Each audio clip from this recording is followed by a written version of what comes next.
make sure that they know. Kaliko, if you know, you know. Fantabulous fun, seriously fun. It's to cool you down, sky view is the plan. It's your turn now, everybody going wow. Everything brand new with orange sky view. It's your turn now, everybody going wow. Everything brand new with orange sky view. Orange sky view, the sky is the limit. Sky view will cool you down under the hot sun. And when you're feeling blue, refresh yourself, quench your thirst. If you're craving for the best, sky view is your taste. Yeah, I got the coolest view with my orange sky view. What's your point of view? Yeah, I got the coolest view with my orange sky view. Better join the crew. Go extreme with the orange sky view dream. Pass the drink, feel the magic in a mist with my orange sky view. What's your point of view? Yeah, I got the coolest view with my orange sky view. Better join the crew. Go extreme with the orange sky view dream. Pass the drink, feel the magic in a skin. Show you're cool, keep your vibe on 110. Open up the sky view and take off the ceiling. If you're craving for the very best, orange sky view is your taste. Now get set, cause sky view will cool you down under the hot sun. Refresh yourself and quench your thirst. Now we're changing the pace. Sky view is a beautiful place, and when you drink a cold orange sky view, everything is fantabulous. Let's go fantastic with serious less fun. Refresh yourself with a cool fantabulous sky view. Sky view, go extreme! Sky view orange is a product of the Reham family.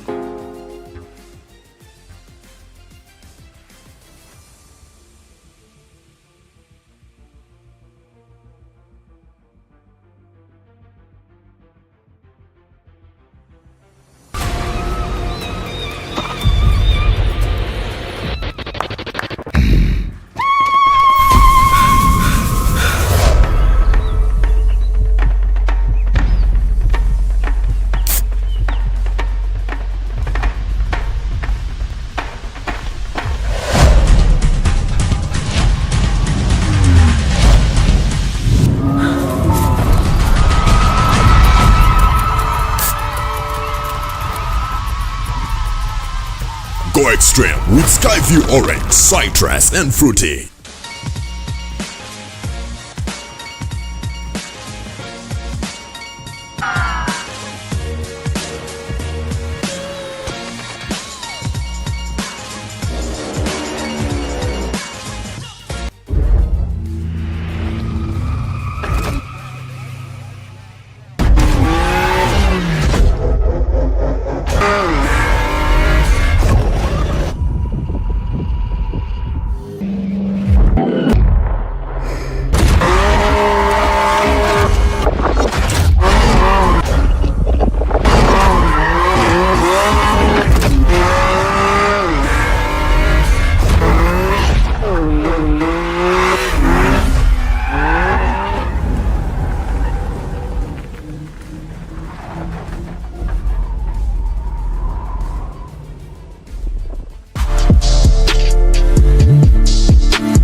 Make sure that they know. Kaliko, if you know, you know. Fantabulous fun, seriously fun. It's to cool you down, sky view is the plan. It's your turn now, everybody going wow. Everything brand new with orange sky view. It's your turn now, everybody going wow. Everything brand new with orange sky view. Orange sky view, the sky is the limit. Sky view will cool you down under the hot sun. And when you're feeling blue, refresh yourself, quench your thirst. If you're craving for the best, sky view is your taste. Yeah, I got the coolest view with my orange sky view. What's your point of view? Yeah, I got the coolest view with my orange sky view. Better join the crew. Go extreme with the orange sky view dream. Pass the drink, feel the magic in a mist with my orange sky view. What's your point of view? Yeah, I got the coolest view with my orange sky view. Better join the crew. Go extreme with the orange sky view dream. Pass the drink, feel the magic in my skin. Show you cool, keep your vibe on 110. Open up the sky view and take off the ceiling. If you're craving for the very best, Orange Sky View is your taste. Now get set, cause Sky View will cool you down under the hot sun. Refresh yourself and quench your thirst. Now we're changing the pace. Sky View is a beautiful place. And when you drink a cold Orange Sky View, everything is fantabulous. Let's go fantastic with serious less fun. Refresh yourself.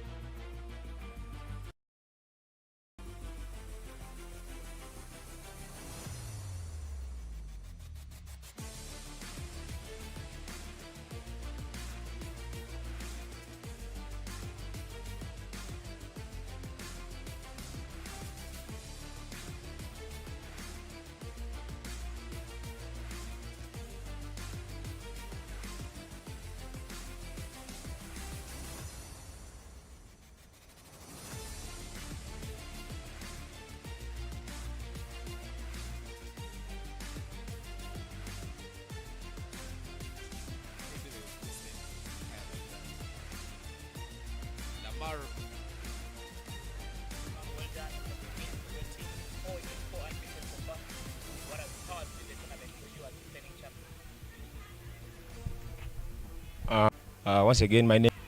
Sorry, this was after.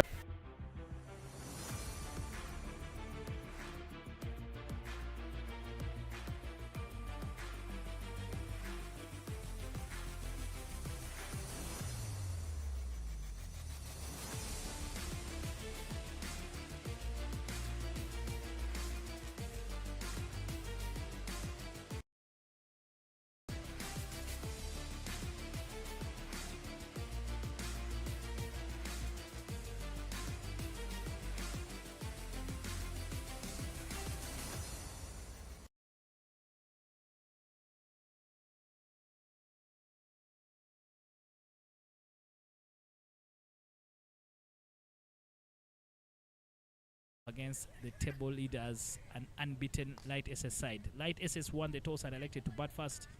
If we can quickly bring you up to those tables and how they are looking like, who will be making the semi-finals tomorrow morning, and of course the teams that win the semi-final will meet in the final in the afternoon.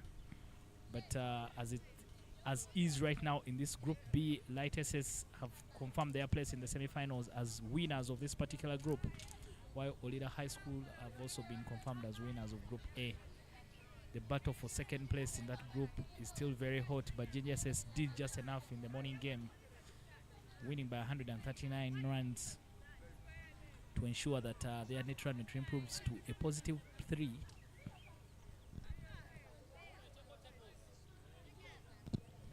While in this particular group, St. Mary's Madeira went down to Light SS in the first game in the morning. So they are still in it, but they'll have to make sure that Sacred Heart doesn't win by a big margin to catch up with them in second place. Looking at those tables, Light SS and GAYAZA High School unbeaten in the tournament. 6 out of 6 for them. Ginger SS are done with their games. They are on the same number of points as Iganga Secondary School.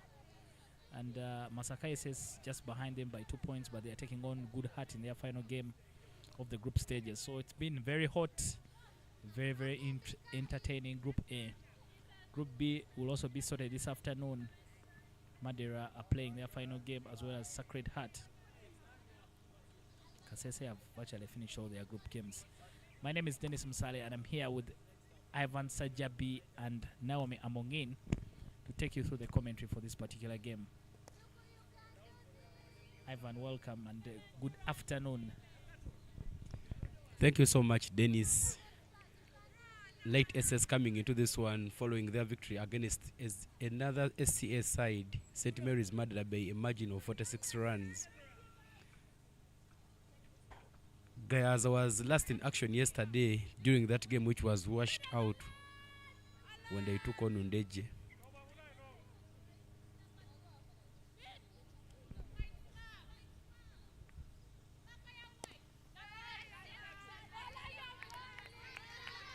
To open the batting for Light Secondary School is Ero Judith and Susan Akidi.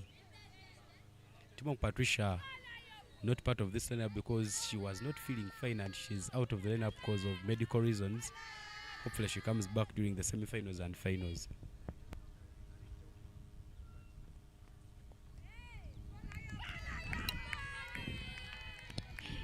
Duku Rehema, the captain for GAYAZA, opens the bowling for the team as well. GAYAZA champions, they are the first winners of this particular tournament. Some very nice slick moves in the dancing competition we had on Tuesday night. Up in the air, but falls safely.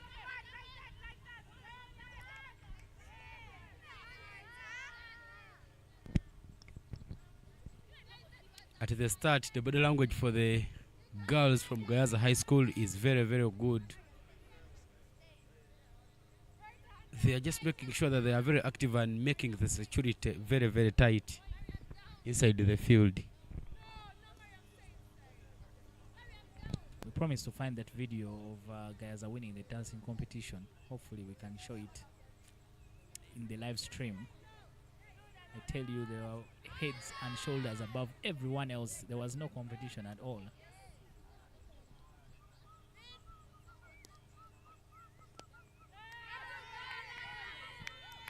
It might be a good plan from GAYAZA. They bowl so slow, but they're very accurate. So for Aro and Susan to score runs, they're going to come up with some big hits.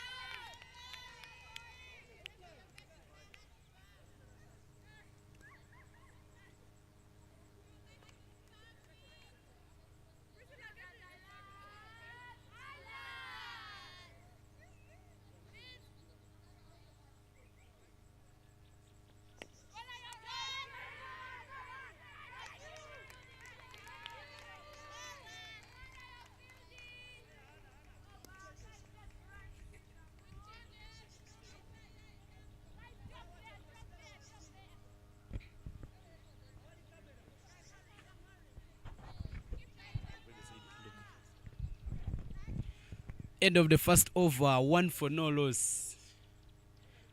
Mathematically, if latest scores 1 in every run, in every over, they will complete with 20 overs after the 20 they will complete with 20 runs after the 20 overs.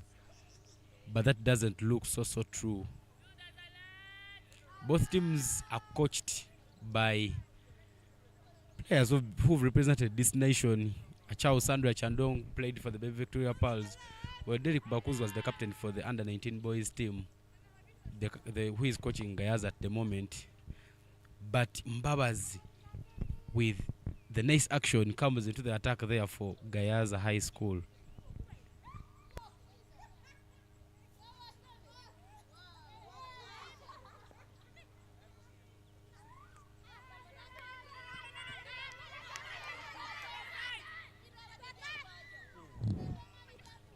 Completely missed there, but there was a run-out chance. I think Susan was caught ball watching. She didn't know her partner was racing down and coming to her. It's an interesting bowling action there from Mbabazi. She really takes her time, aim, target.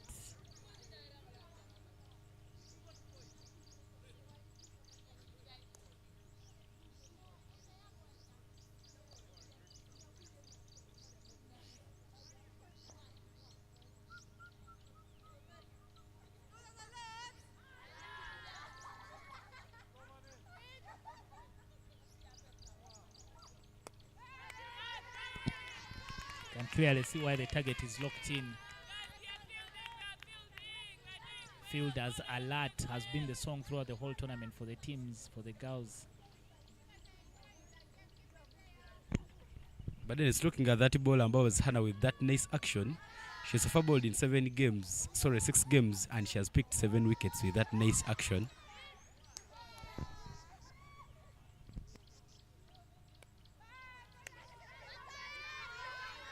Creates a chance, but it's missed by the keeper.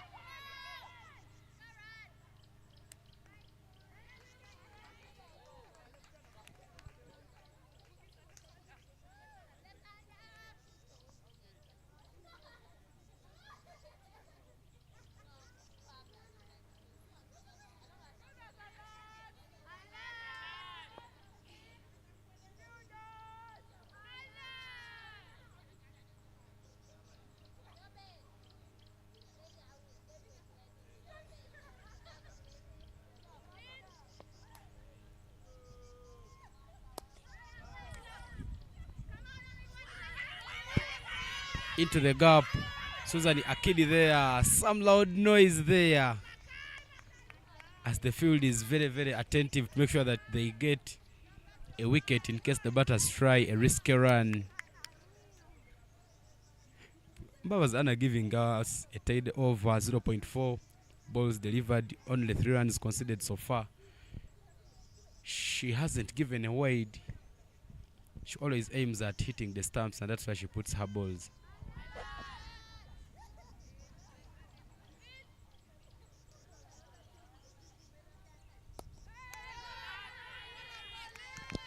Seven wickets for Mbabazi with her action.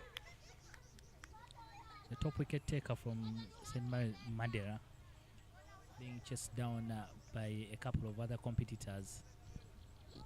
I've seen their individual awards. They're not looking very bad. I wish I wish as a player so that I could take one of them at home.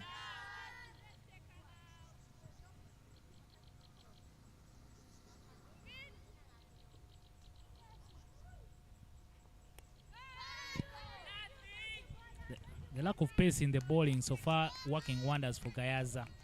After 2 overs, 4 for no loss.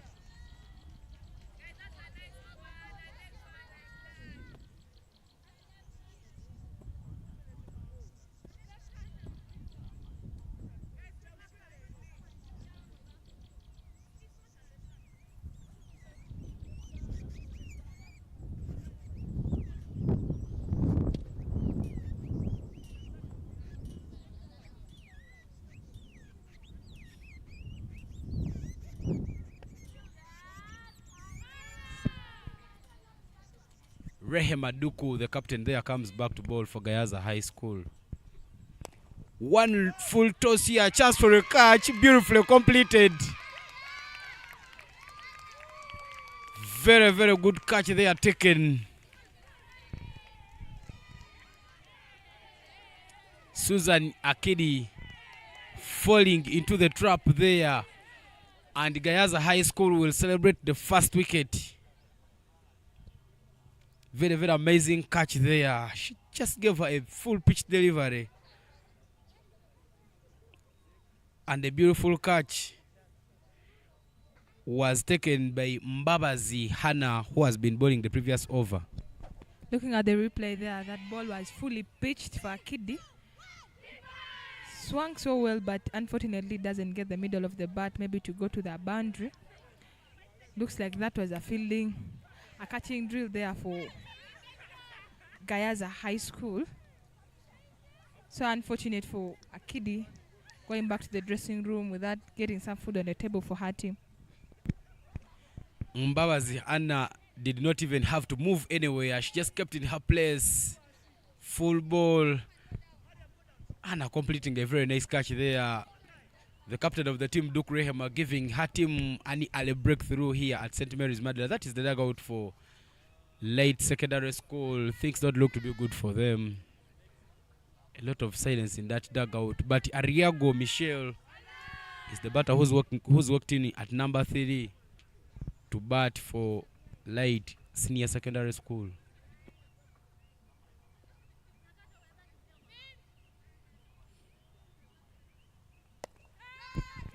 Big swing there from Ariago Michelle, straight to the fielder, pick up very nice. The hand in good as well, but Ariago manages to get off the mark. She manages to get a single run off the first delivery she's just faced.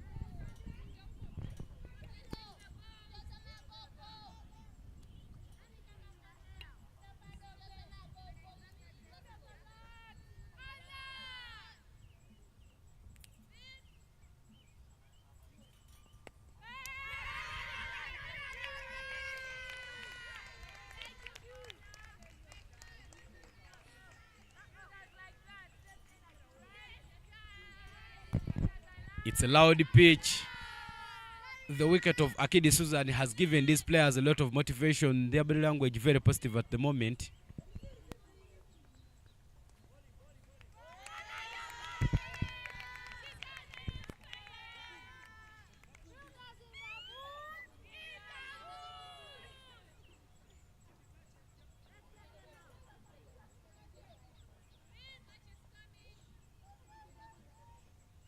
Another full ball there, straight to the fielder. Catch not taken. Guys was about to celebrate the second wicket. Guys are getting some support from the girls of Kilembe Secondary School who are close to their dugout.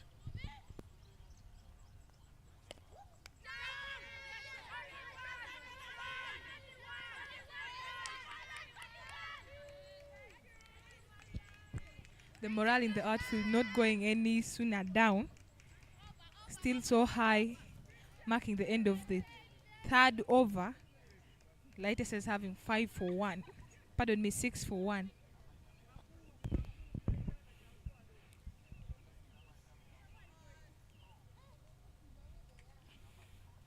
Light Secondary School winning this toss and opting to bat first.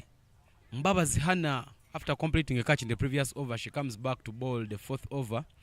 The second in her name, she starts off by getting some dust to make sure that the ball doesn't slip out of her hands before she sets up that nice action that you can see on your screen.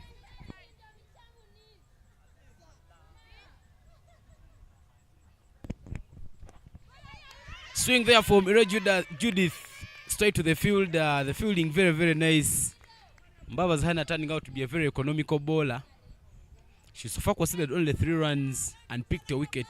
I beg your pardon. The wicket was a catch in the previous over, not her wicket. But she's bowled 1.1 and conceded only 3 runs.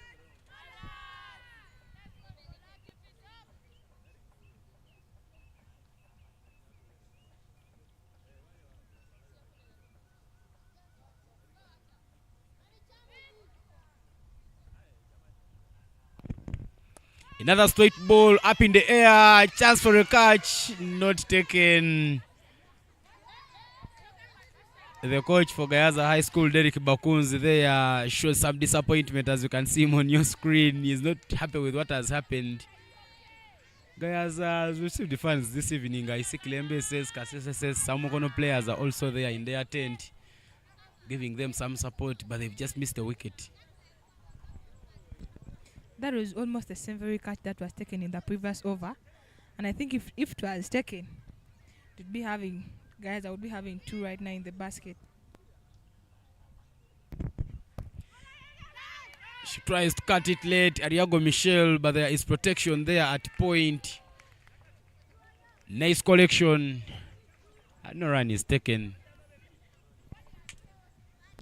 The field there is really tight, that even getting singles is right now becoming challenging for Light Secondary School. They need to change the strike rate because the bowlers of GAYAZA are looking so economical that they're overdoting and not getting any runs on board.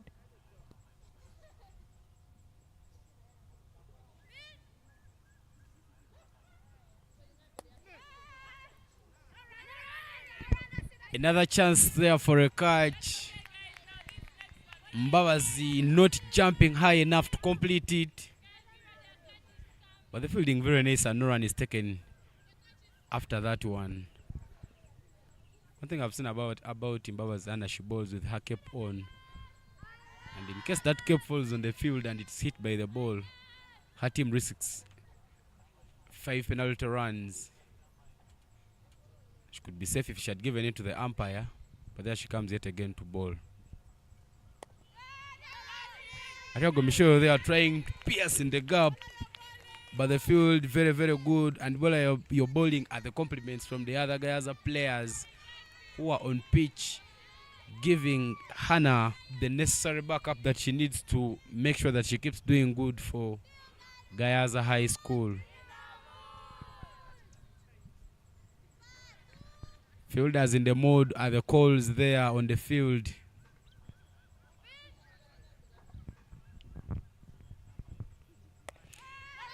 This time with some energy onto that one. Pick up very nice. She sends it back very quickly and only 1 run is taken. Some great awareness there from the fielder. But that marks the end of the 4th over. 8 for 1 is the score. That is the catch that saw Akidi Susan off. Mbaba Zahana completing that one in the third over.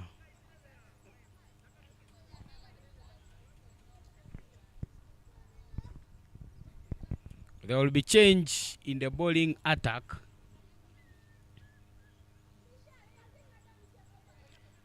Duku Rehema, the captain, who was bowling from the flying school end,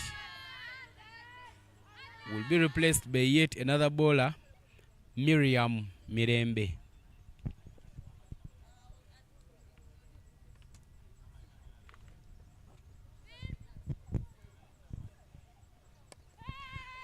Pierce has hit the gap. The chase is on. Only one is the call. The pickup, very nice, but they managed to pick up 2 runs. Ariago Michelle this time putting some energy onto that one. She got it on the offside and she managed to pierce it in the gap to get 2 runs for Light Secondary School. It seems Light has to go in that same very pace of getting 1s and 2s, because right now that run rate is a little low, having 10 in 4 overs. Topping the table in B. Topping the table in B, it might not be the standards of them, because GAYAZA is even not close to them. But being the winners, they don't really deserve to have such a score of GAYAZA right now.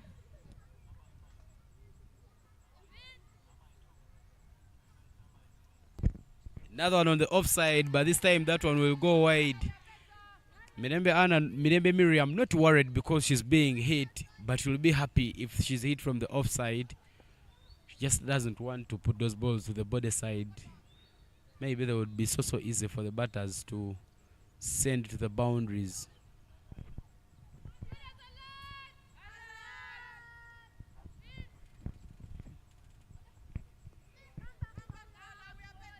No ball call there from the umpire.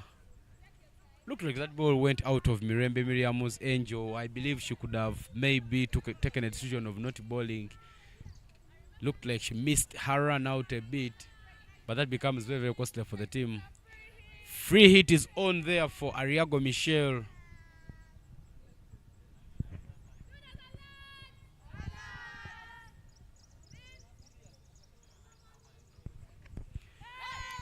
Big swing.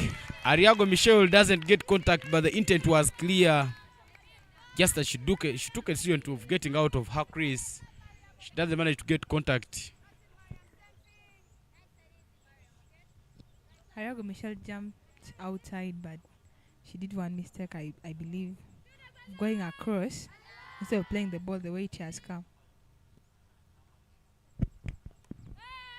Another one sent off the pads to short fine leg, but there is protection there, and no run is taken.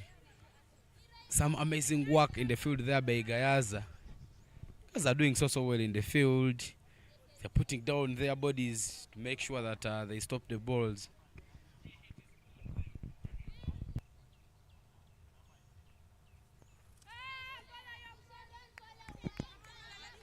Mirembe turning out to be costly. 2 wides in a Nova plus a no ball.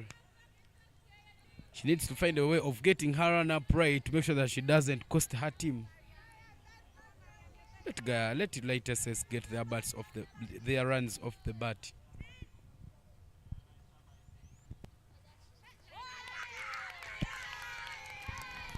Another one on the offside. And Mirembe, you're bowling at the calls. The outfield becoming, the field becoming loud again.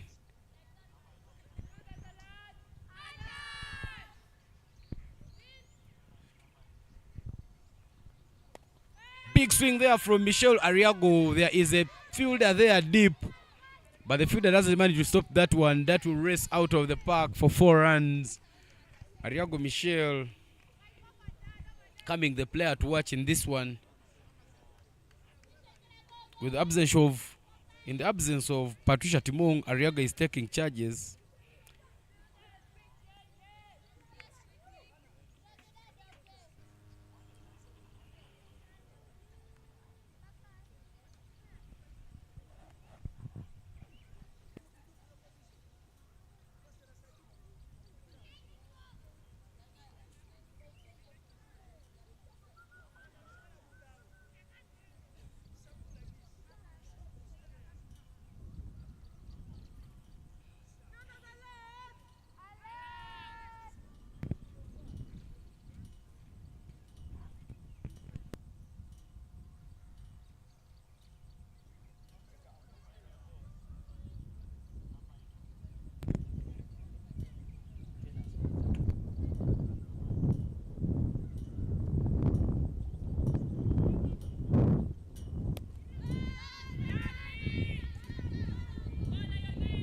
Full face of the bat there from Judith Iro.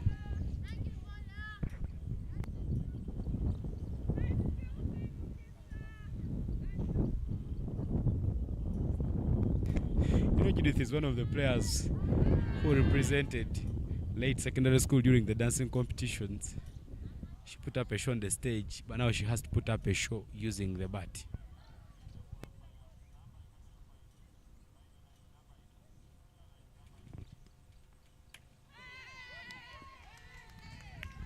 She tries to go into the black hole, but that will hit the helmet. And the umpire will walk in very, very quickly to make sure that they perform a concussion test to see if the batter, Michelle Ariago, is in the good position to continue with the batting for late secondary school.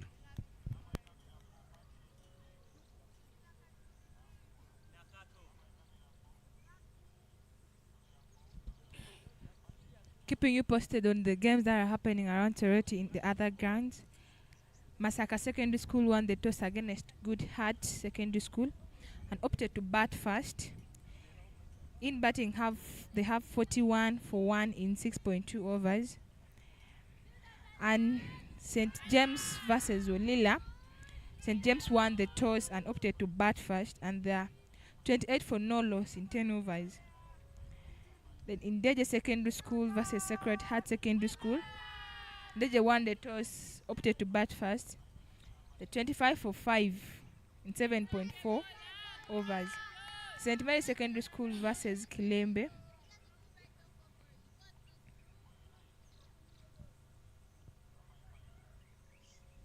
St. Mary's won the toss and elected to bat. The score is 10 for 1 in 2.5.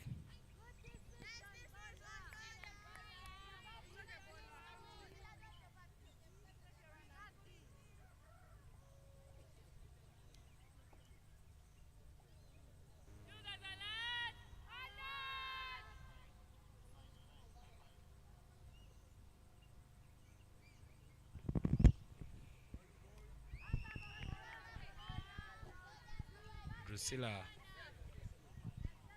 looks to be challenged by her run-up.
Some chance there for a catch. Not completed. They were running quickly there for the first over. They pick up a slow one, and the batters will capitalize onto that and get more runs. Quick legs there from Judith Iro and Michelle Ariago. Latest is up against GAYAZA High School.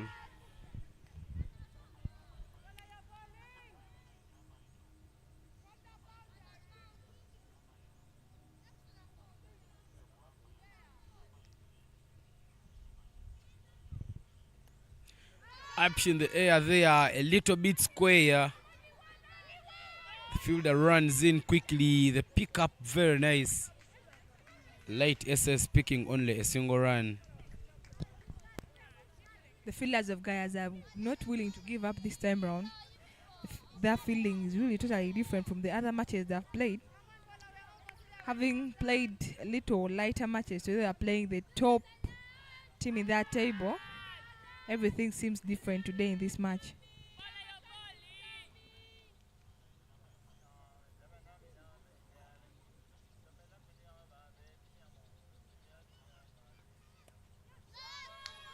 gets it very nicely and sends it down. They go for two. They pick up very nice there and hand in. But that marks the end of the over, and that marks the end of the power play.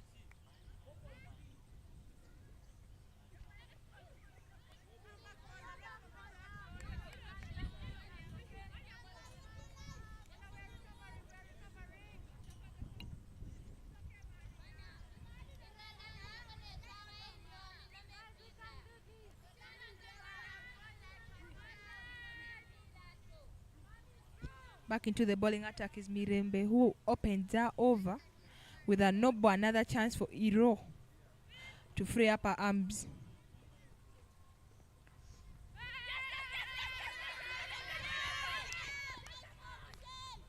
A chance for a run out there, but there is a little of a bad throw. Iro had a chance of freeing up her arms, but she ties herself a little, revolving around a circle that may not bring for her the run that she wanted.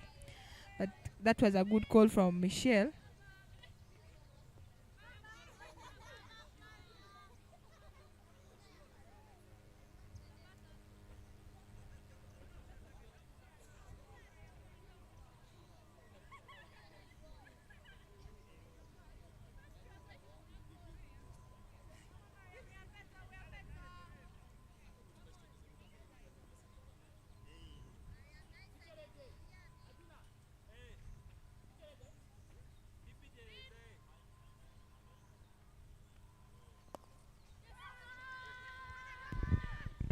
Chance for a catch there. None of them is interested. I believe if one of those fielders had called for that catch, maybe it could have been completed well. But Bakun's Derek there on his toes.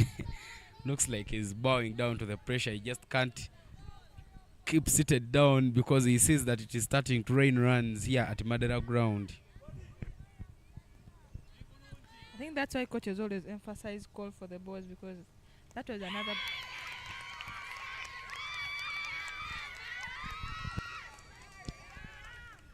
Mirembe comes back after missing that catch, comes back so strong and bowls the ball in two. Iro's timber as Iro goes across the line. I think that was not worth it of her. But that's a good comeback from the fielders there after missing a catch. Back up your bowler and she comes back strong. Look at that replay. Iro Judith stepping away from the line of the ball as she goes on the back foot. But that celebration there from Derek Bakoz, the coach for GAYAZA High School, just shows you how big the wicket they have taken is. New batter there walking in for Light Secondary School is the captain herself. After the toss, she said she was very, very happy that they will have a chance to bat first, because they need to put on some more runs as they move. They get some individuals getting closer to the top of the batting statistics table. Apollote Patricia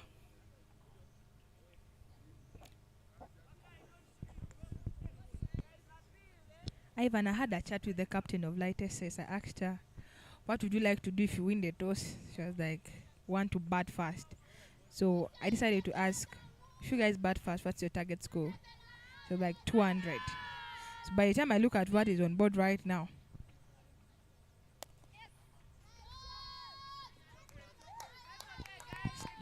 off the mark there from her, strike the ball down to the boundary. Looks like she's really coming to chase the target score that she told me.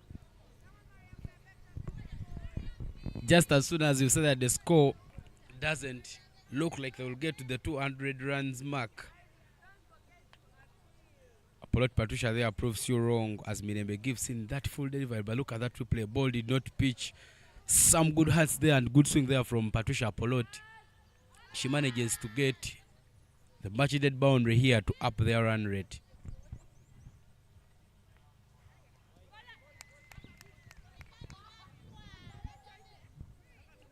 Mirembe gives a wide.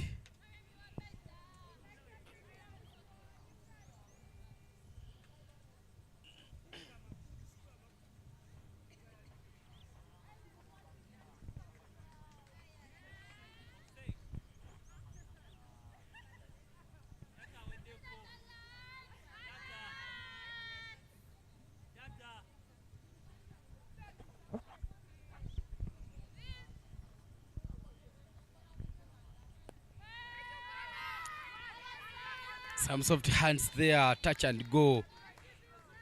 Apollo Patricia fades the gap near point, and they manage to run between the wickets very, very quickly.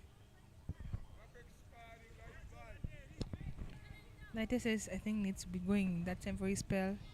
No giving out any dot ball. At least if it is going to be a good ball, let it be for a run and not dot for them to chase the target score. The target score looks big, but it's chaseable. Some chance for a run out. Not completed. Mbabas, they are taking her time to get down to pick the ball, because the most crucial thing is you getting the ball. But that marks the end of the 7th over. 32-4-2 is the current score here at St. Mary's Madera Ground. Now, one of the things I've noticed this year, the schools from Soroti have increased their interest in the game of cricket. I've seen the professor for Olida High School, Professor Olida, who is the owner and proprietor of Olida High School. He has been watching all the games that Olida has been playing. Late SS has also been good, as Mr. Oruma, one of the directors. He has also been moving around and watching all these games. He's even around at this particular venue, so that's really a very, very good gesture. Ivan, you're right. Right now, as I notice, very many schools have gotten that big interest in cricket. Looking at the standards of cricket right now in Toronto, I think I can say they're way higher than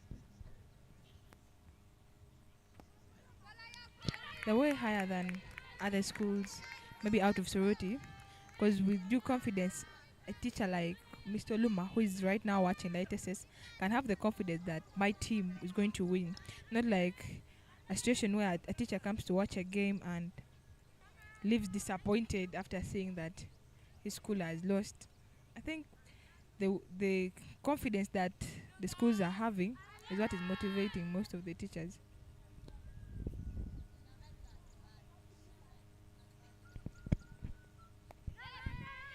Soft hands there from Timong. So I beg your pardon, from Apollo Patricia. She manages to get the single. Kisacha Drusilla there coming back to bowl for Ndeje. I beg your pardon, for Gayaza High School. She's bowled the first over and she went for only 6 runs. She's been bowling so well, putting everything to the stumps,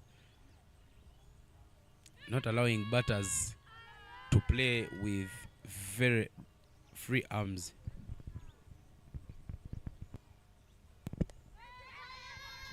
Upish towards gully.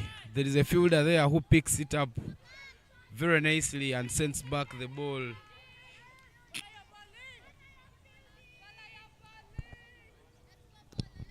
Looks like the coming in of Apollo Patricia, the captain of Light SS, has given Ariago a little bit of awareness that even in the 50-yard, there are several runs that can be considered by Gayaza.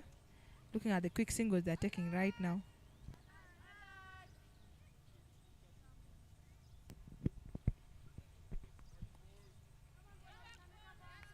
Such a Drusilla there giving in a wide. She just misses the point and she gives in that wide. There has been very, very tight in their bowling. Not so many of these weights have come in the game. They've so far given out only 8 extras, of which 6 are weights and 2 no balls.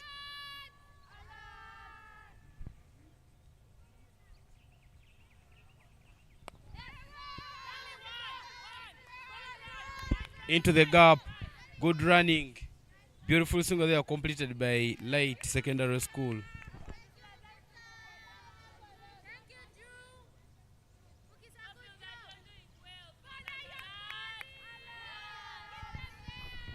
Masaka busy chasing the run rate. 78 for 1 after 10 overs is what they have at the moment. They elected to bat first, having won the toss, and they are taking on Good Heart, Sacred Heart at Teso College.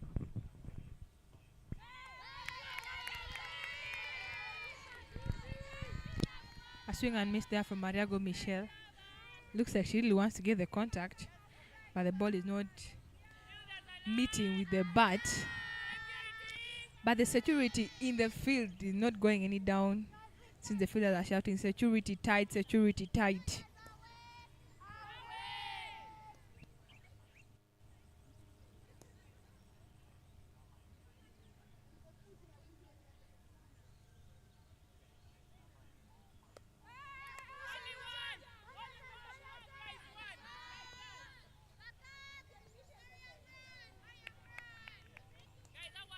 Quick single there from Ariago Michel.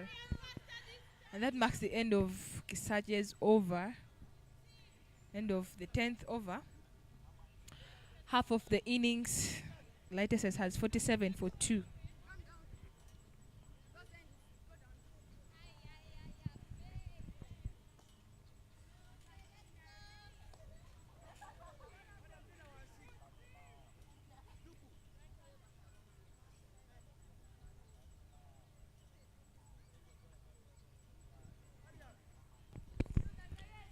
Change of the bowler.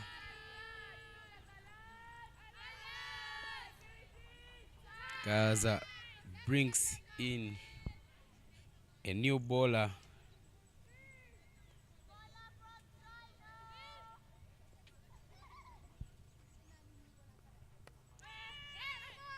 Outside, Samlet cut there from Ariago Michel. They call for 2. Nakato there fielding from inside, okay, from around 45 yards, yet she's supposed to be starting from the boundary. New bowler there, Nakiyimba. Welcomed, Nakiyimba Phoebe, welcomed with that power shot from Ariago Michel.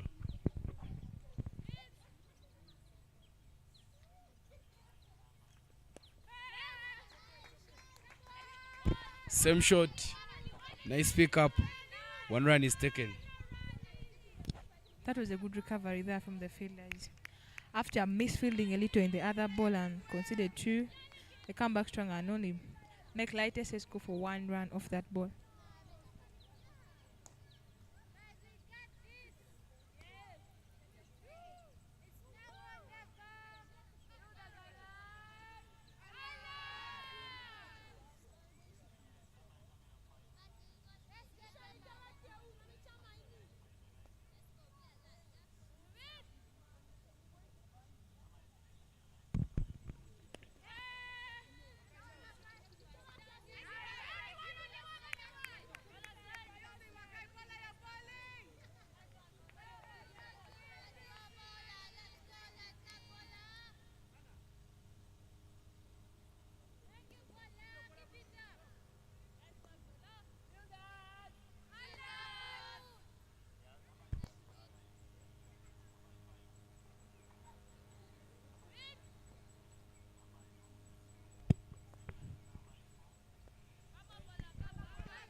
That is a wide from Phoebe here.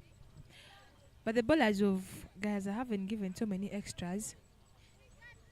Instead, they're making the light batters get the runs off the bat and not giving them the extras that they want.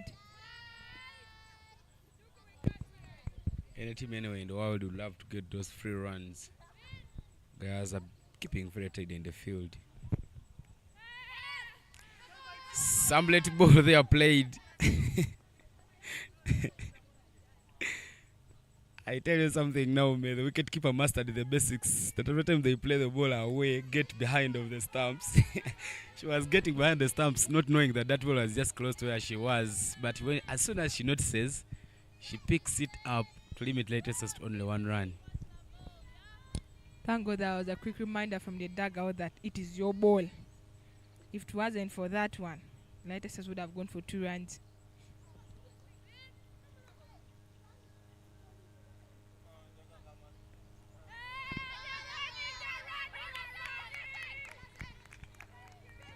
Loving the awareness that the keeper has right now. Every ball that is played there, she reacts so fast to it, not allowing even 1 run right now to come on board.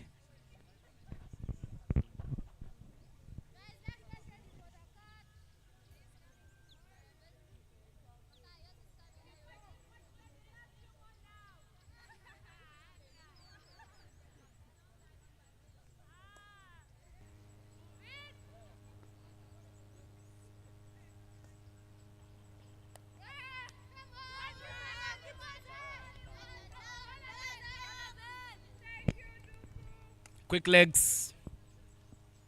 They run between the wickets. They are very, very quickly. The captain is doing a lot of work. She's kept herself on the onside, but she's been very, very brilliant in this game. She's been so instrumental in the wins that GAYAZA has far picked up in this tournament.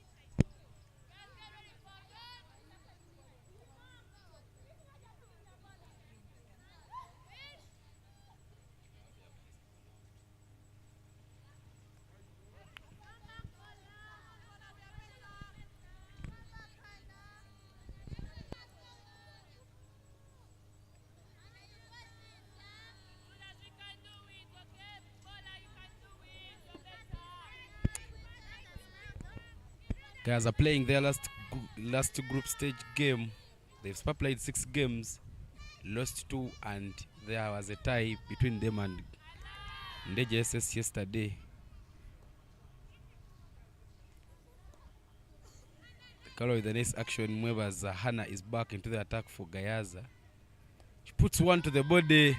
That is sent down fine, but there is a fielder who picks it up very nicely, limiting them to only 1 run. Some chance for a run out, but very, very aware there. In the games that GAYAZA has won, GAYAZA beat Kilembe Secondary School by 2 wickets, and they beat Mukono by 5 wickets. They lost to Sacred Hearts, Kasese Secondary School, and St. Mary's Girls School, Madera.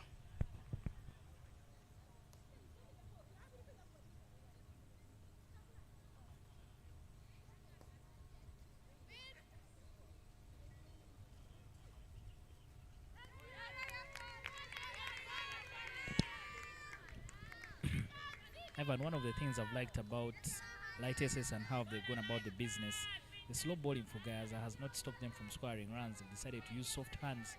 So if GAYAZA was wise enough and their coach, they just try and pack the offside so that they cut off those 1s and 2s and force Light SS to go to something else.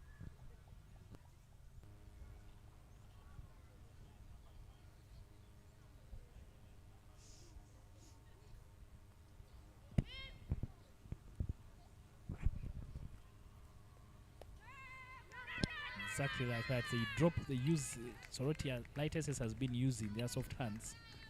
Just try and run the ball down to 3rd man, but Hannah is doing a brilliant job. Her point and throw is on point.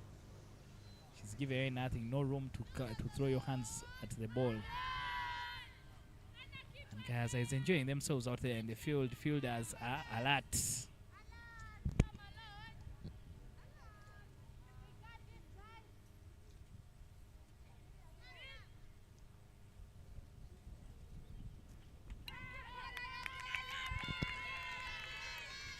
Swing and a miss.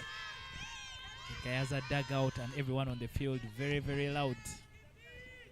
biggest contingent at this tournament is from Gayaza. Over 23 players. The coach said he couldn't drop anyone because everyone wanted to come.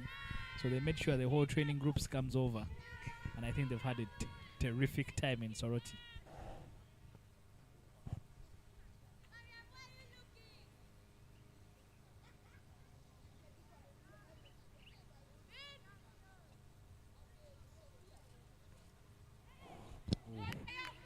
Even has some one parova there from Hannah.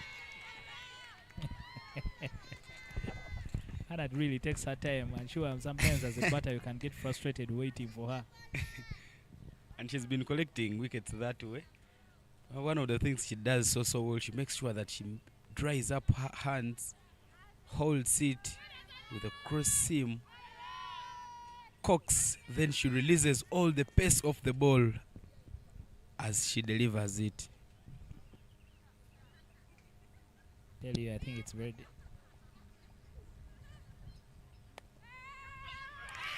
What a wicket and what a catch. The setup working for Gayaza High School. Hannah gets her 8th wicket of the tournament. Straight into the hands of the fielder waiting at point. Everything happening for Gayaza. Light SS won the toss and elected to bat first. But Gayaza have put a spanner in the works. And they are making sure that Light SS works for their runs. Ariago Michelle there lost the patience. She tried to open up her blade. Unfortunately, she gave out a catch at point. Disappointing there for Late Secondary School. They have not had a very, very good start because Late SS thought they would get 200 runs with ease against Gayaza. But things are not moving things are not moving their way.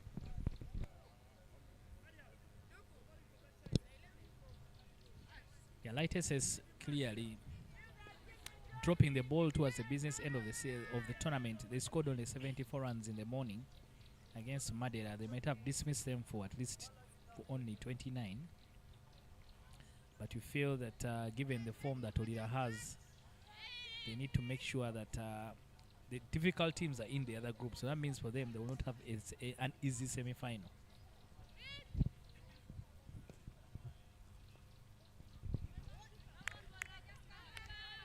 Wide there from Phoebe. She also has a nice action if you're very, very critical. But then it looks like Later Says is saving their energy for the semis and finals. But Olida is also fired up at the moment. Yeah, maybe not. Tomorrow will tell how far they have come.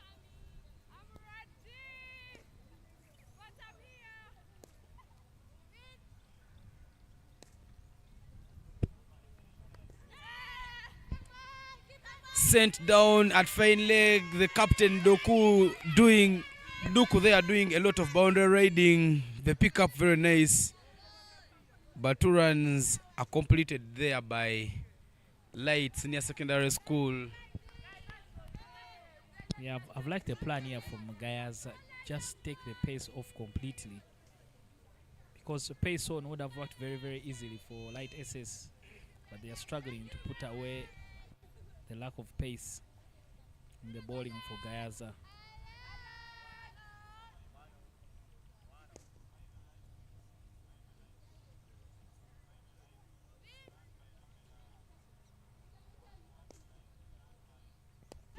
Another slow ball there into the block hole. Apollo Patricia. I tell you, guys, has gotten so many supporters. I don't know why their camp has been so attractive, well, because it is close to the entrance. But there are so many players in their tent applauding them on whatever they are doing.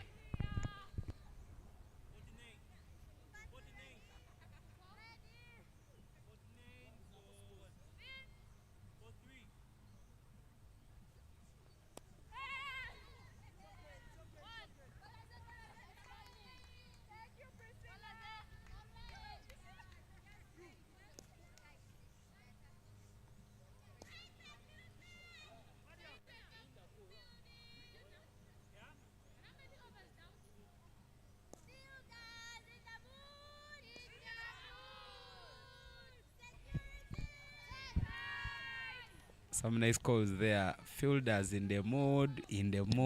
Security. Tight. I like the morale of all the teams.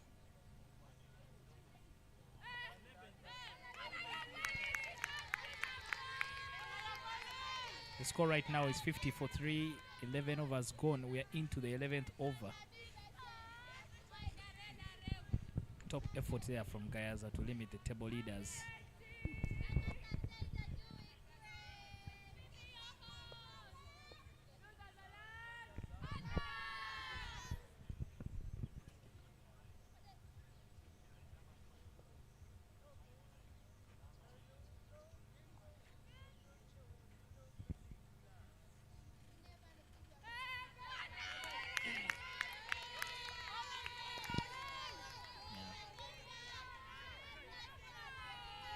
Clearly, the fielders are very alert. There is no keeping quiet for Gayaza. But Gayaza coming back in this tournament after a long while. And I'm sure it can only get better for ladies cricket if Gayaza is also part of this competition. They've won this tournament 4 times.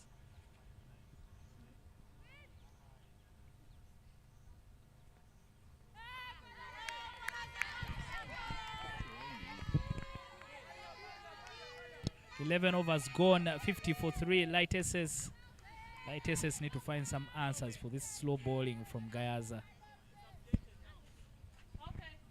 Yeah, but then it looks like Light SS has missed the services of Patricia Timong, who is currently out for medical attention. She's been the highest. She has the most runs in the Light SS team. She has so far scored 103 runs in 6 innings. She misses out playing this game. Hopefully, if she was around, maybe she could have fired up for her team. But there is a change in the bowling attack from the primary school end. Miriam Mirembe, who has been bowling from the flying school end, now comes ball from the primary school end.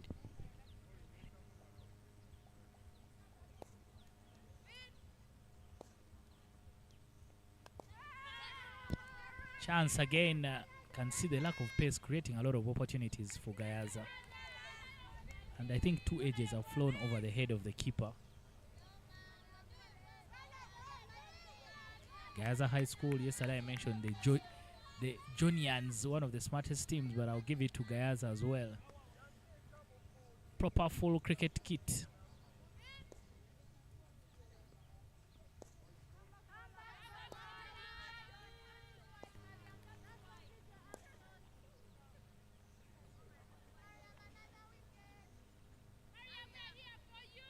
We are the St. Mary's Madeira in Soroti, which has been our main ground for the last 6 days. The curtain will come down on this tournament tomorrow with the finals in the morning, semi-finals in the morning and the finals in the afternoon.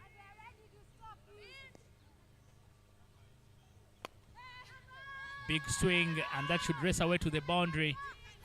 Finally, something comes out of the middle of the bat for Light Secondary to call boundary for Mercy.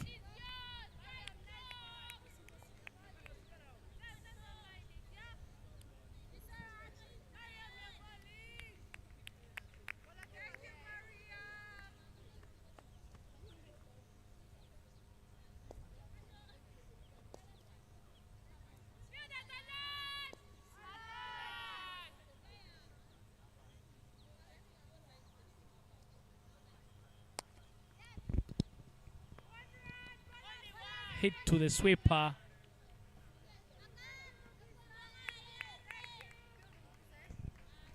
Our producers promised us the video, that dancing video, the competition that happened on Tuesday night.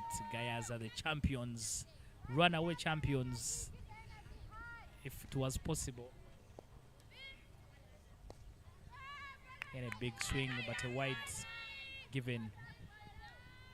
I think Gayaza took first and second position. Everyone else will start ranking them from third.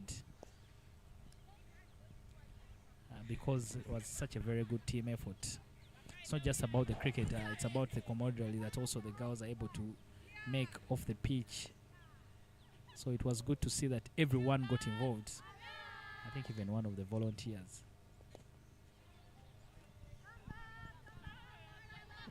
Milembe struggling with her lines, changing ends for her, but she's struggling. She's bowling both sides of the wicket.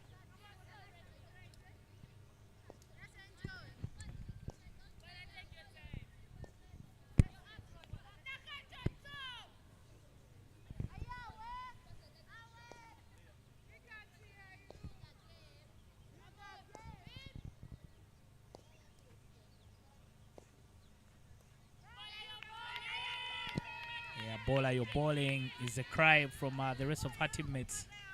She's been struggling. She's been struggling from this side, Mirembe. I think they just want her to complete her over. She's given at least 3 wides.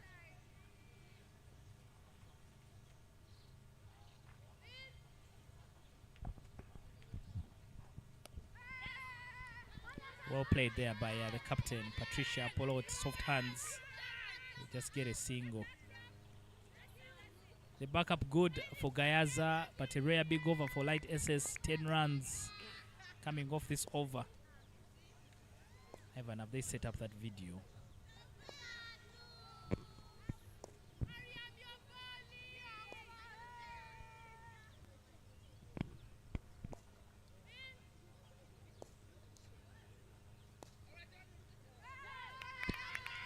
A swing and a miss there for Masi Kungai. 12 overs gone, 60 for 3. Light SS, the table leaders in Group B, struggling with the slow bowling of GAYAZA High School. GAYAZA came with a plan and they are sticking to it, and I will tell you it's working for now. Light SS has been piling on the runs against other teams, but they are struggling against GAYAZA.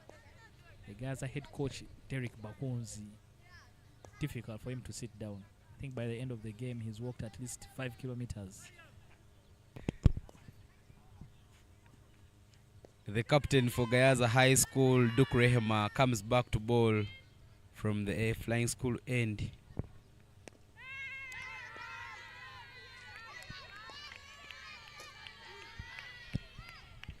The other thing, even when GAYAZA is batting, everyone in the dugout will be sending instructions. They will sing as a team, watch the ball, swing with all your energy. Today they are sitting far away from us, but I'm sure we'll be able to pick up some of those sounds. But then both of the teams here received the coach, the coaching of Derek Bakunzi.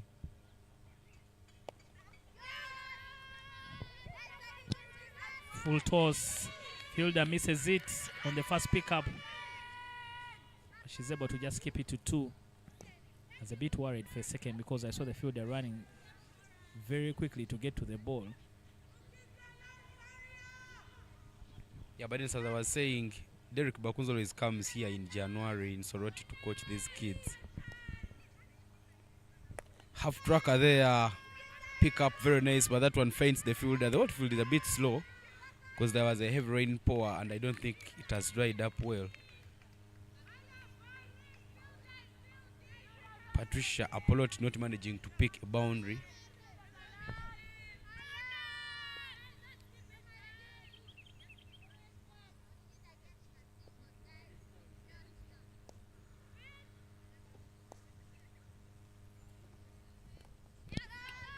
Another big swing from the captain. I've been very impressed by Apollo. I think she's always made sure that if Timog is not scoring the runs, she's taking up the responsibility of scoring runs. She's very patient in her game, takes her time.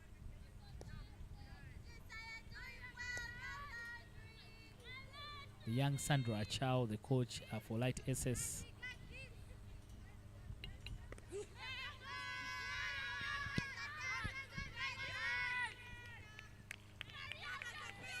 Now the plan for Mercy and Patricia would be very simple. Because they're bowling so slow, if you set yourself up very early, go back in your crease, open up your body and try and pick square leg, you get so much power behind that ball and you easily get a boundary.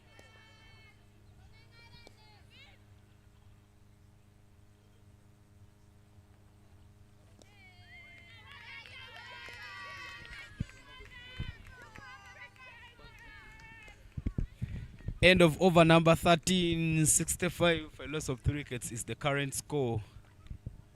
Just a quick update from one of the grounds where the first innings have ended, in the heart of the city at Soroti Cricket Ground. Olida High School went into this game with a lot of appetite. Jimia Mohammed Abdallah wished she won the toss. Unfortunately, she did not win the toss. St. James won the toss and they managed to set 44 for a loss of 4 in 20 overs. The chase will be starting shortly, but in this game, Jimmy has managed to get 2 dismissals. Yesterday she was topping the dismissals chart. She had a total of 13 dismissals, and as she had those 2, she will move away from Kunihira Lilian of Masindi Secondary School, who they were tied with the yesterday. Right now, Jimmy is at 15.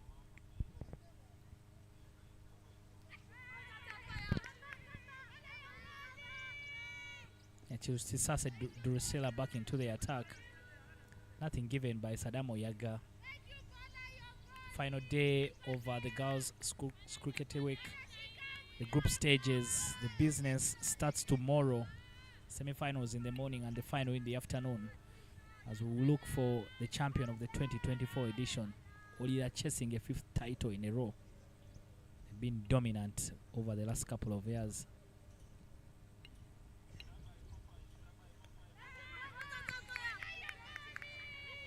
Chance for a catch, but I think Drusilla hadn't realized that the keeper put it down.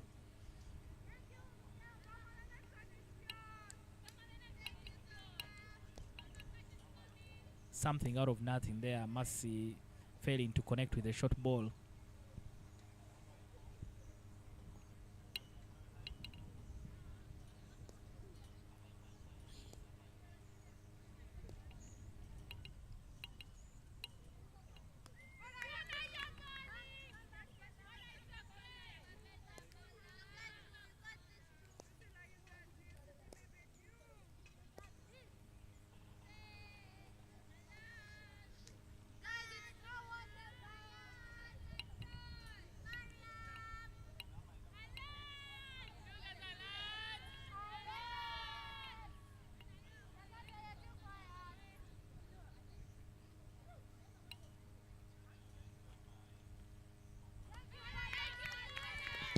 Swing and a miss there for Mercy.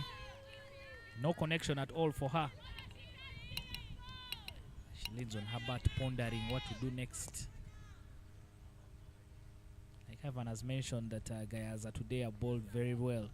For me, I think they've come with a plan just to make sure they are bowling slow. There's no pace on in those deliveries, so Light SS has to work very, very hard for their runs.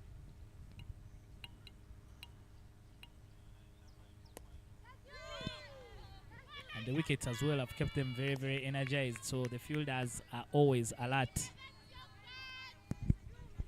Yeah, but then the fielders are in the mood, as they are calling it.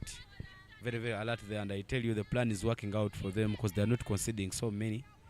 Release the pace of that one, and the batters are going into the block hole. Not so many of them are swinging so hard. So the plan looks to be working out for Gayaza this afternoon.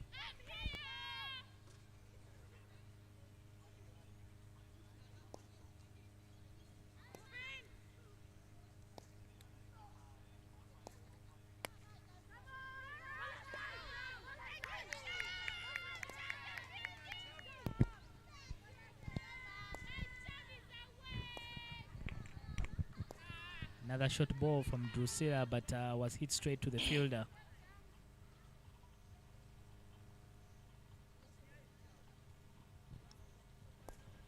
It's been an interesting last 6 days here in Soroti City. The teams have had a wonderful time.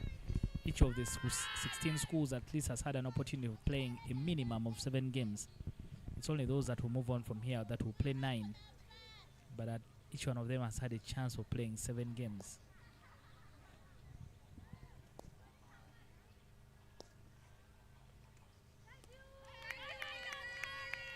End of the 14th over, 67 for 3 Light SS. And we've also been lucky that we've been blessed by good weather. Only yesterday's afternoon games were affected. But for the last couple of days, the sun has been amazing in Soroti.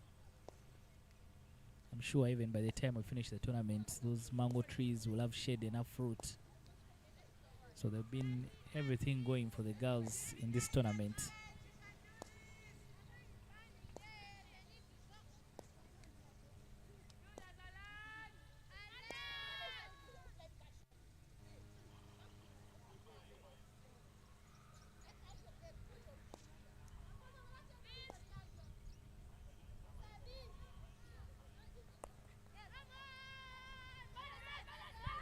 Another heave across the line for Apollo. The fielder fumbles with the throw and they're able to pick up 2 runs. Nachimba back into the attack.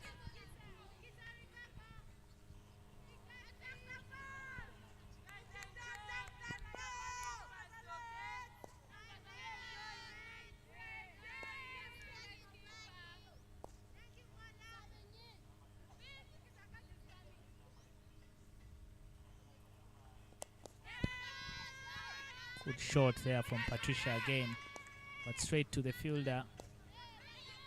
She didn't realize that there was some overthrow. Could have gone back for a second. After this, there will be 5 more overs to finish the first innings. Light SS taking on GAYAZA High School.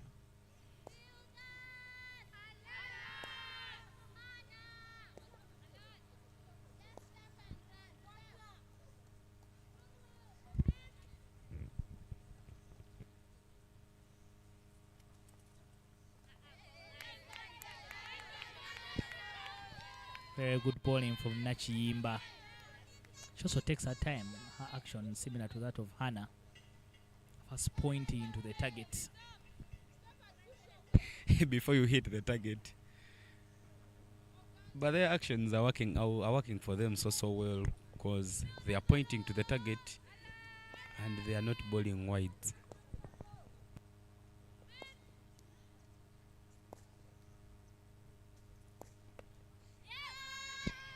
Up in the air, but will land safely. Mercy has really struggled with the slow bowling. She can hit a long ball, but because nothing is being pitched up for her, she's really struggled to get anything out of the middle of the bat.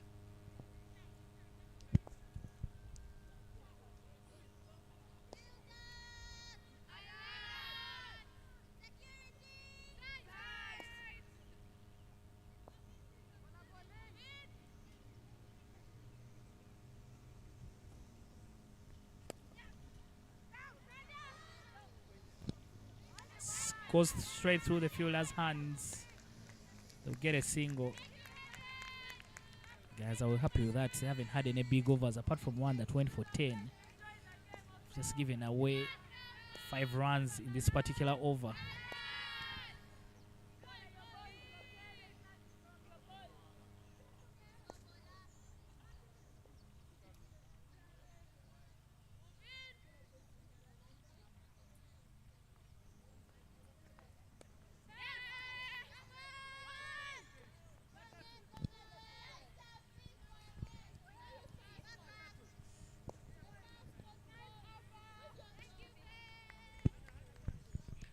End of the 15th over, 73 for a loss of 3 is the score.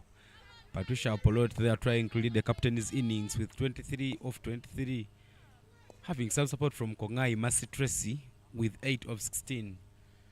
But ladies and gentlemen, this particular game is being watched by one of the OGs of GAYAZA High School, Lady Yanashiganda. I beg your pardon, Lady Yanamaganda. The head coach for the Victoria Pearls, Lawrence Sematimbe, is around the venue, and the assistant coach for the baby Victoria Pearls, Coach Ivan Kakande, is also around watching this particular game. Mbabazi Hannah comes to bowl for GAYAZA High School. Very, very economical. She's bowled 3 so far, conceded 7, and picked a wicket with her nice action.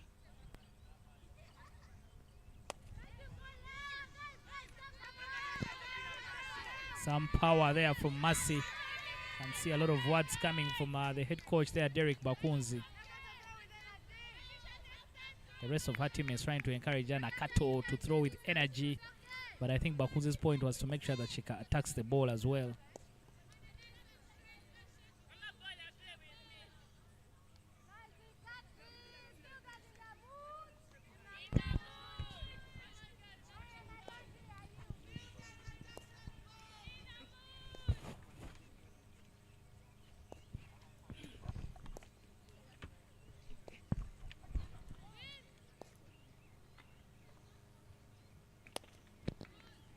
Hit back with power.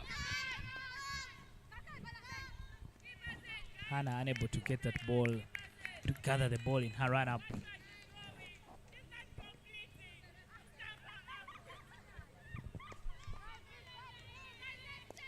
Yeah, some friendly banter there on the park. You can see the captain, Patricia Pelot, having a smile on her face.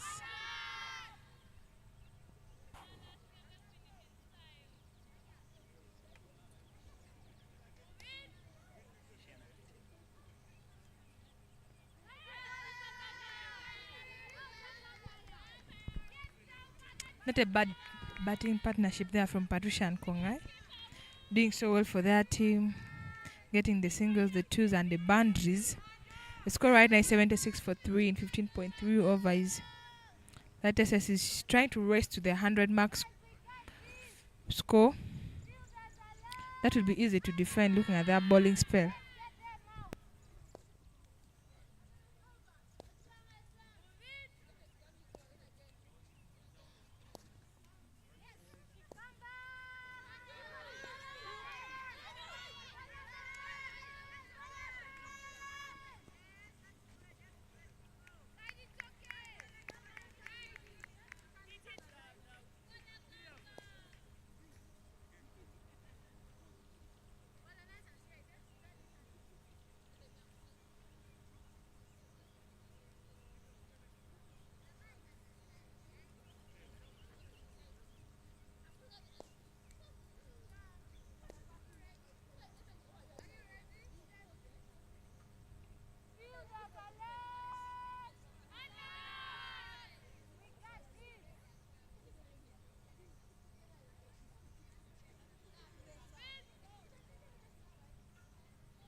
Yeah, Light SS now starting to motor. They are putting the foot on the gas, trying to get at least 100 runs.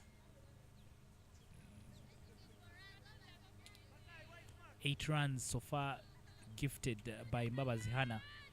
She's been tidy. She had gone for only 7 runs in 3 overs. But she's gone for 8 in this over. She'll be bowling her final ball in the tournament.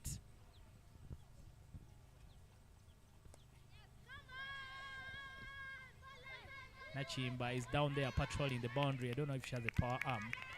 You can see Patricia already was interested in running back. If Mercy was on the same network with her, they could have picked another extra run. But that concludes the 6th over. 9 runs coming off it, but a good spell from Mbabazi Hannah. She picked up a wicket, gave away 16 runs. 82 for 3 after 16 overs is where Light SS is. Light SS won the toss and elected to bat first. No matter the result in this particular match, Light SS will finish top of Group B. And they will be facing off with the team that finishes second in the other group. Second in the other group, still very tricky. A race between Ginger SS, Igasco, Iganga SS, and Masaka SS. But Ginger SS might have done enough to make sure that they finish second. Olila lead the way in Group A, and they will be waiting for whoever finishes second in this group. Second position in Group B currently occupied by St. Mary's Madeira.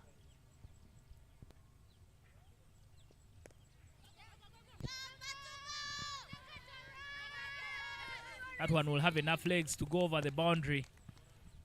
And a very good effort there from Patricia. She sets herself up very, very early to make sure she hits it past the keeper.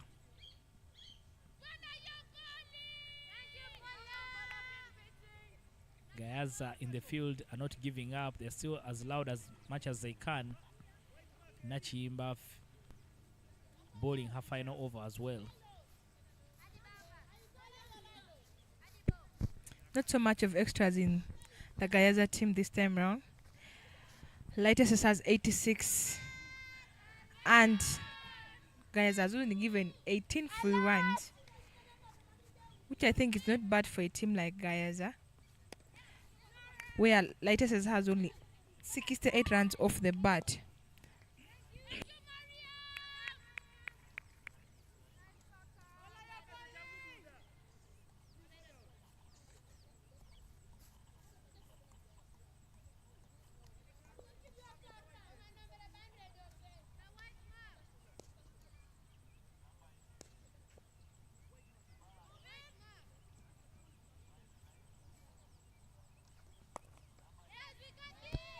Big shot incoming. And that will go all the way. Half a dozen off the bat of Mercy. Mercy very, very strong on pitched up balls. This time she picks it up and deposits it over cow corner. The first maximum of this match.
A swing and a miss. Good comeback here from Nachimba.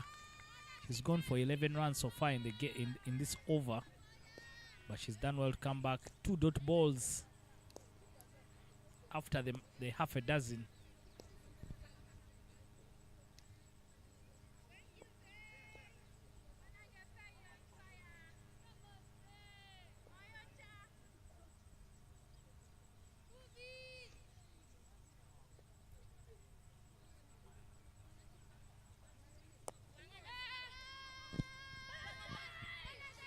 They want to Mercy and Akelo, and they should get to a bit of hesitation in the running, but she's safely home. 13 runs, another big over for Light SS. They move on to 95 for 3 after 17 overs.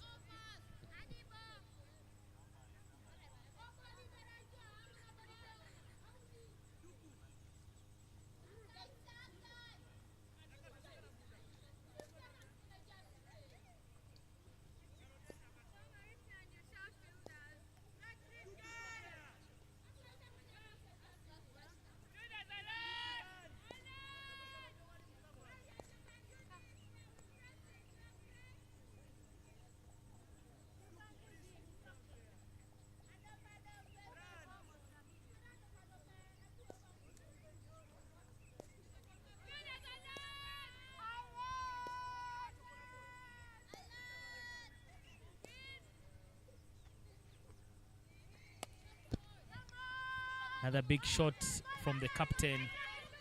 Oh, some work to do for the captain, Rehem Aduku. Ball going through her, but they'll get 2. The coach not very happy there, Derek Bakunzi.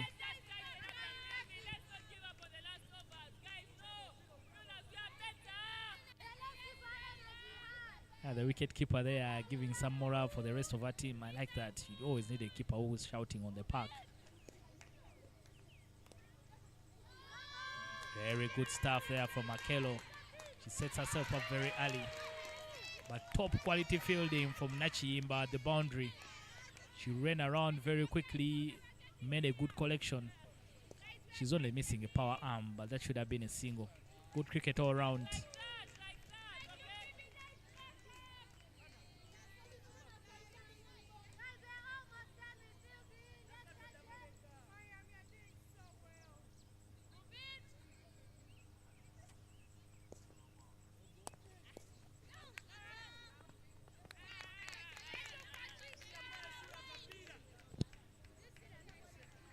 Umpire nearly caught there in a spot of bother because he was ready to indicate a no ball, only until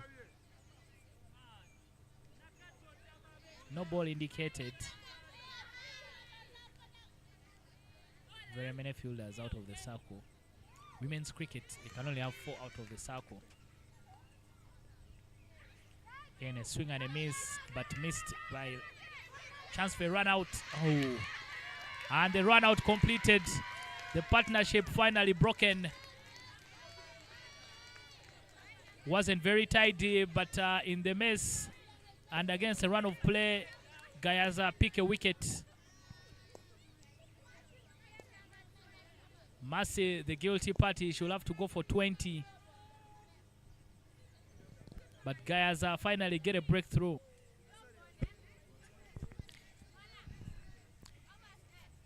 As the wicket falls off, the partnership of Mercy and Patricia, the partnership of 54 runs of 44 balls. It was a very big contribution from the captain and Kongai, having pushed the score from a very lesser score to 54. If I were to calculate it mathematically, 94 minus 54.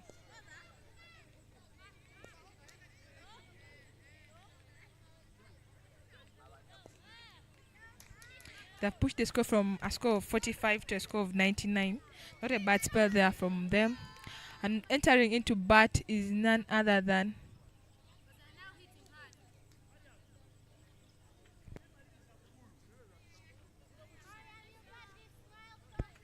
none other than Aguti Christine.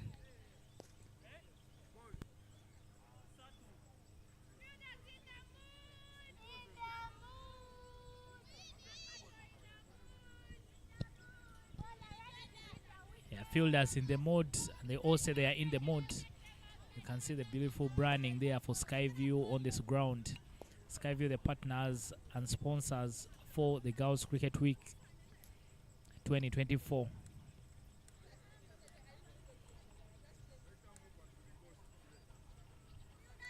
Christine Aguti, the new batter.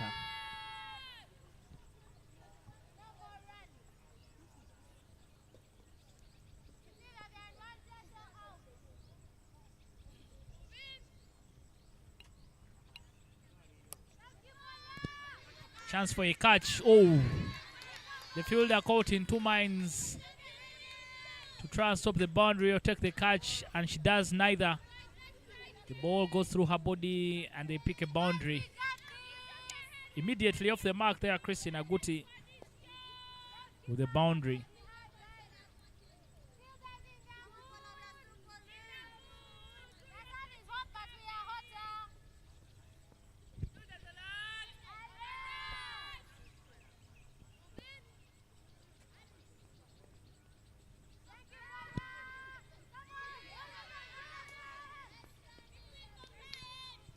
There's still a single, 104 for 4 light SS, but I think the captain Patricia Polot wants to get herself back on strike.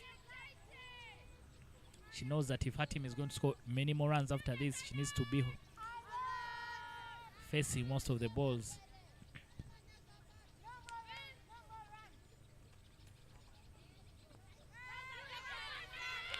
Finger raised, she misses a straight delivery. I think somehow she knew Patricia Polot, premeditated shot from her. Now after a very big partnership of 54, Light SS have lost 2 wickets in succession. 102 102 is now 103 has quickly become 105. Gayaza will be the team jubilating. Mirembe picks a wicket. She's gone for 39 in half overs, but she's picked up also 2 wickets. Gaya's light SS now 105 for 5. A valiant knock there from the captain, 34 from 33 balls. And she was trying to step on the gas, but unfortunately, Mirembe had other ideas. Gayas have picked 5 wickets. You can see the head coach there, Derek Bakunzi, runs a lot of traffic, even from the dugout.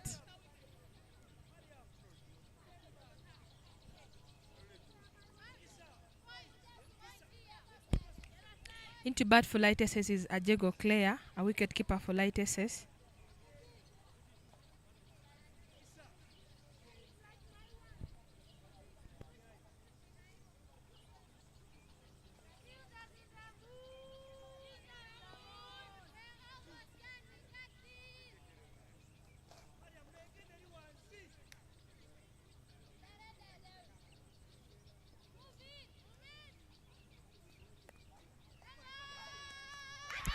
A big chance there for a catch.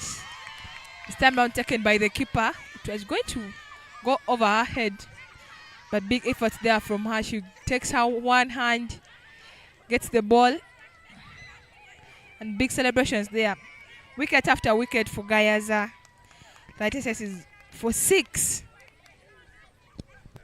Yeah, Light SS now dropping the ball when they need to have a lot of wickets in hand.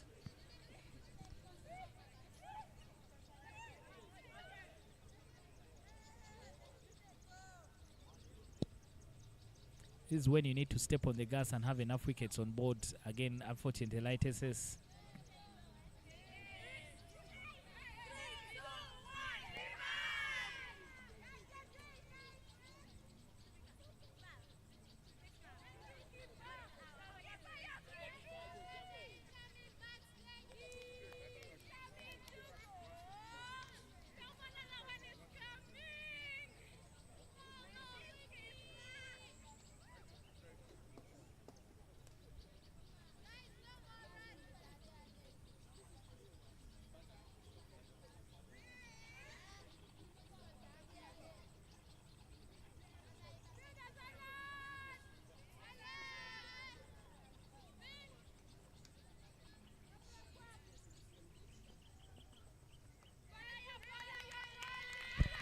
Into the batting is Chinosara.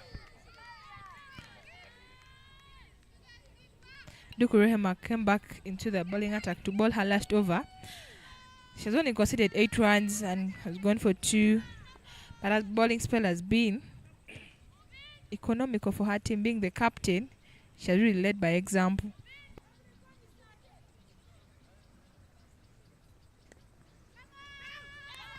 Chance for a run. Power arm, but the fielder had already made ground.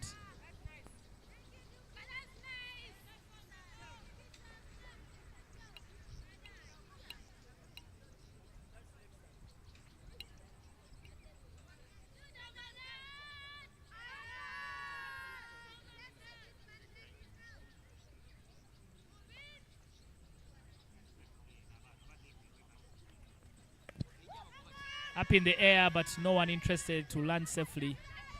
They're thinking of taking 2. A chance of a run out at the keeper's end. Completely missed there by the keeper. Headless running from Claire and Tino. Tino just took off even without letting her partner know. Different networks, those two.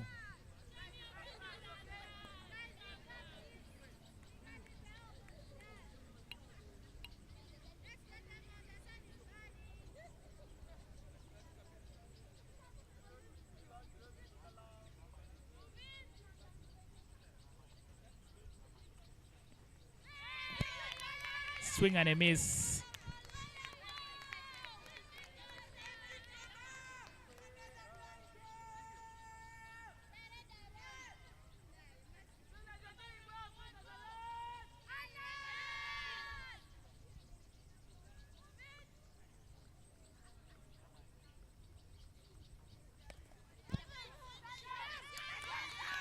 could pick up from the fielder.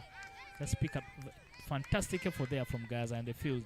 I think they've been brilliant. And end of the 19th over, just 4 runs from that over and the wicket as well from the captain. Duku Rehema leading from the front, 2 for 12 for high enough 4 overs, 109 for 6.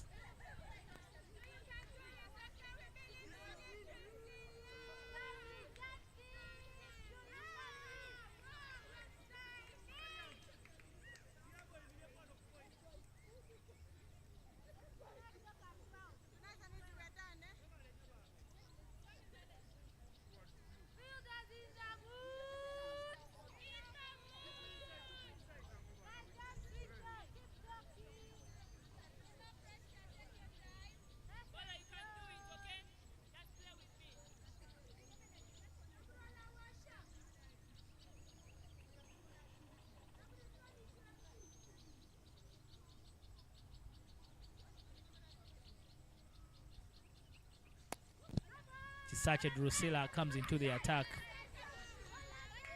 There will be no second run. The whole idea right now for the batters of Light SS is to swing, looking at it to be the last over and it's death over. I know Tino right now has everything in mind that every ball has to go for a run. I don't know if you're familiar with these players, Naomi. I don't know if Tino or Claire can hit a long ball, because they will need power to get them through the last 5 balls. Hopefully, maybe Ajego would race a ball to the boundary.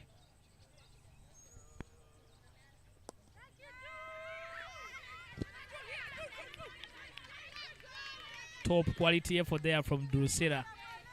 Hope she hasn't injured herself. The ground, but at least the ground is very soft. Yesterday afternoon we had a very heavy shower.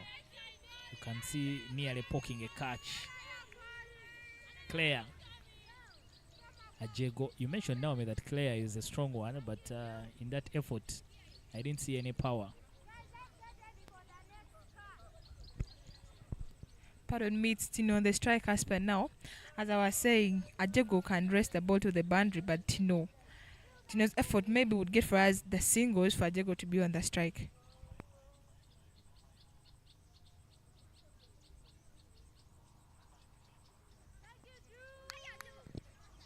Yeah, there's still a single, very good running there between the wickets.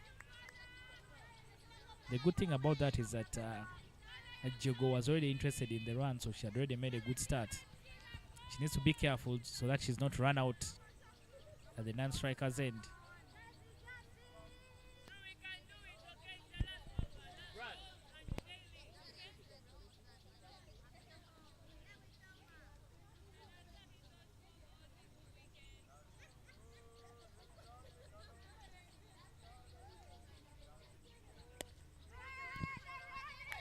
Again, they will pick up an easy single. Single is not a bad. In these final overs, I think they want boundaries. So if you keep them to 1s and 2s, that's not a bad effort. But looking at the batters are trying so much. They're trying to get the ball into the bat to rest the boundary, but it looks like they're locking themselves a little. That is not making them free to get the runs that they want.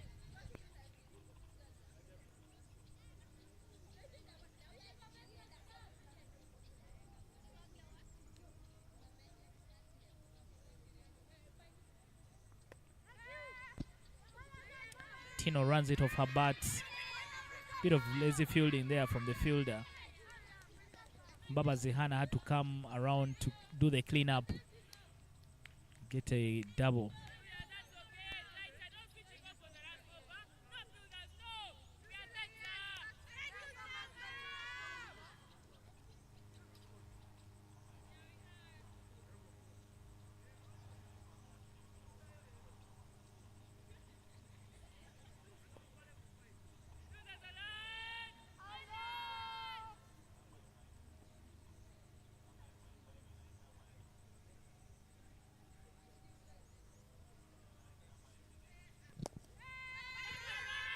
Very good bowling from Drusilla Chisache. It's very difficult to have a dot ball in second last over. I'm surprised that Tino is that defensive. You still have 6 wickets in hand. Maybe you can take a few risks. That is true about that. As we are watching the last over of the innings, let me update you on the games that are in the other grounds. Masaka Secondary School versus Good Heart. Masaka batting first. Scored 167 for 5 in 20 overs. Indeje Senior Secondary School versus Sacred Heart Secondary School. Indeje scored 74 and Sacred Heart just has 8 for 2 in 3 overs. St. Mary's Secondary School Madera versus Kilembe St. Mary's. St. Mary's scored 35 for 7 in 10.4 and they have 6 overs to go.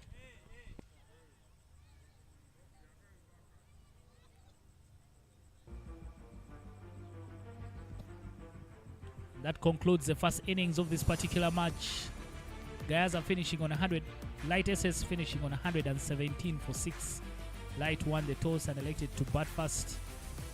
But Gayaza came with a very good game plan. They just made sure they take the pace of the ball. And that has disturbed the batting for Light SS. They haven't been able to hit the ball out of the park.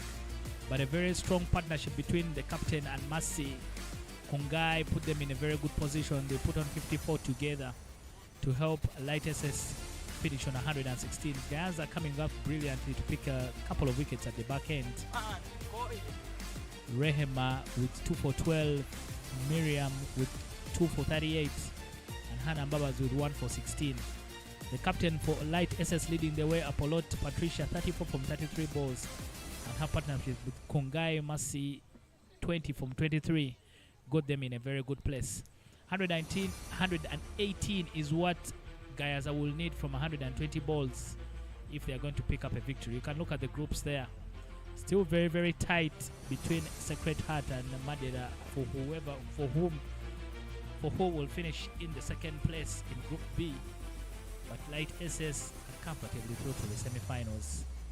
Ginger SS Masaka is in action right now against Good Heart.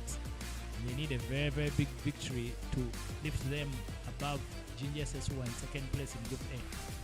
We'll take a short break and we'll be back with the second innings of the match.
Brian, gama masho.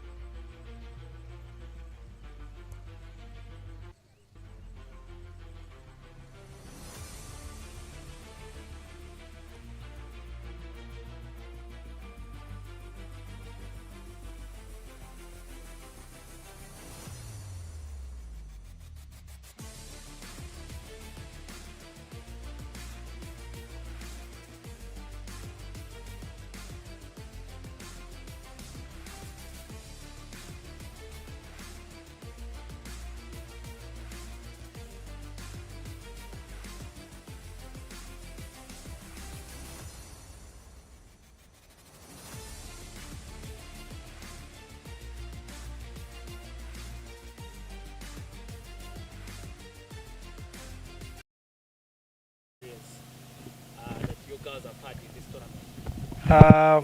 It has been a great experience for them because last time they didn't come. So them coming this time around, it was great for them because what they expected was different from what they found here. They thought maybe the environment would have been worse, but they've been hanging in Burundi, so which is good to see. Okay. What are some of the things you think they've learned from the other teams? I think they've learned that catches win matches because that is one thing that they've always been hanging around, losing out on, and watching them improve on that was good to see. And what are some of the things they've done so well for you from how you prepared them from Kampala? I think the bowling has been exceptional, and the fielding too. The body language has been good, and so far so good. You walk away as winners of the dancing competition. Is that something you had prepared well for? Yeah, well, no, not at all. But as you know, GAYAZA is GAYAZA. They have dancing competitions at school, so it was a walk in the park for them because that's what they do most of the times at school.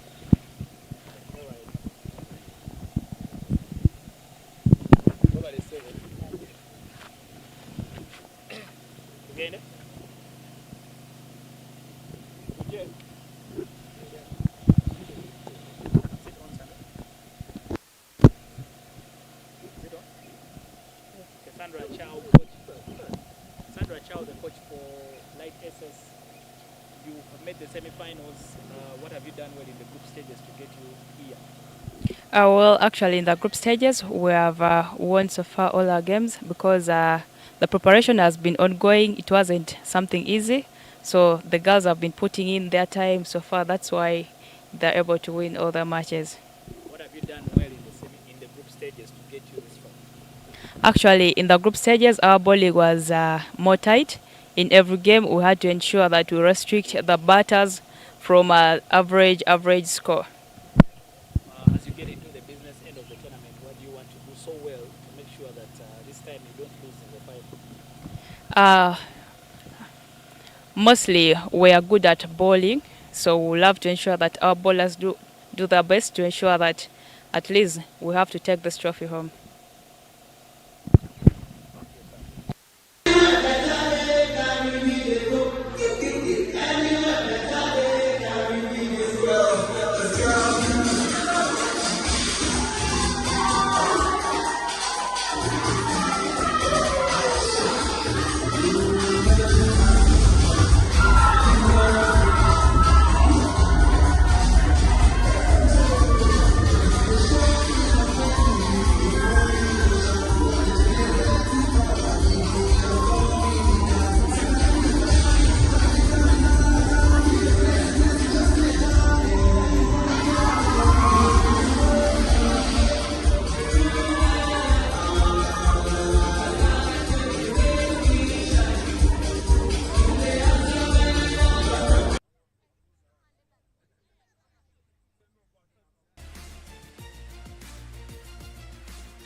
Not for out game.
We are back for the second innings and we're already underway. Patricia Apolot, the captain for Light SS, leading the defense over their runs. 118 from 20 overs is what they got. Nakato and Chamlabi, the openers for Gayaza.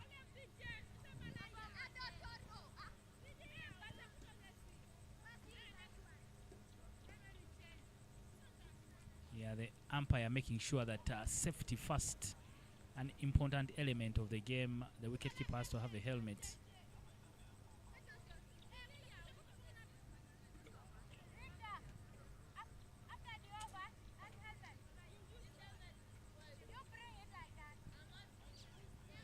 Gayaza need 111 runs from 19.5 overs. This game will have no bearing on the standings of Group B. But if Gayaza somehow pick up the victory, I think this will be a massive coup for them to follow up against wins, to follow it up with wins against Mukono Kings and Sacred Heart.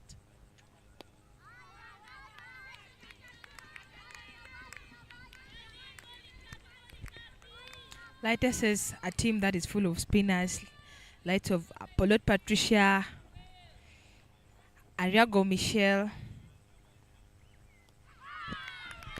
Wicket time. Patricia Apolot gets into the mix immediately.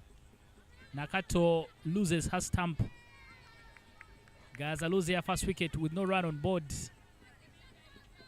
Naomi was still telling us that this team is full of spinners.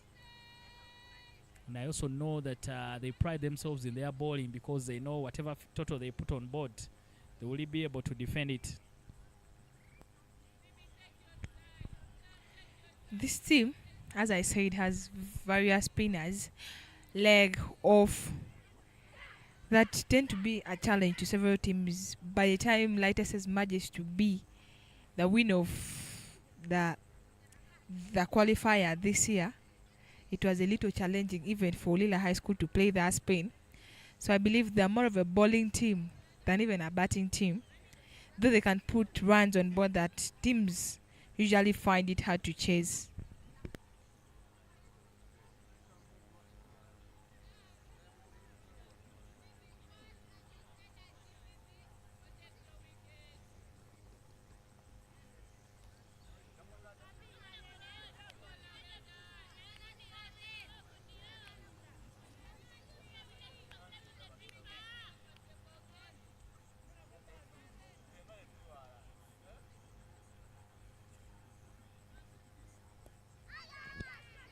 Nachiimba, the new batter for Gayaza. Nachiimba, interestingly, when she's after facing a ball, she immediately goes back to her stance.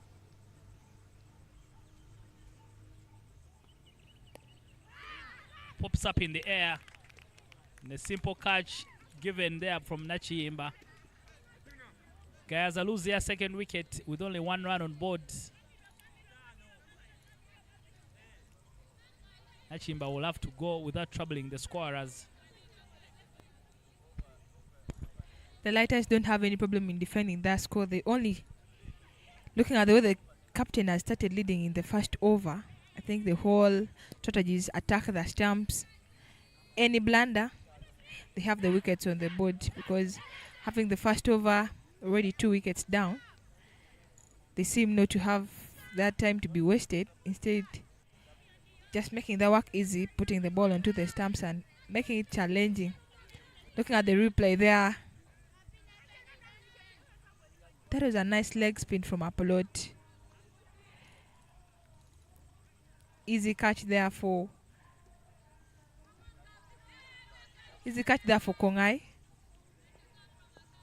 Just some simple fielding basics for them.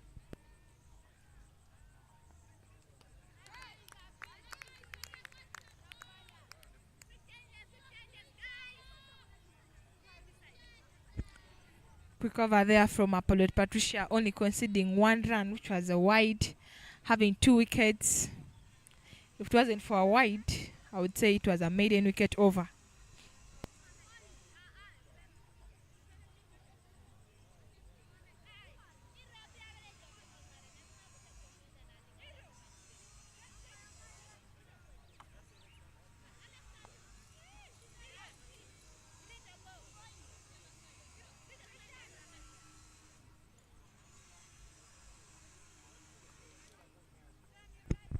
Coming from the flying school end is Ariago Michelle.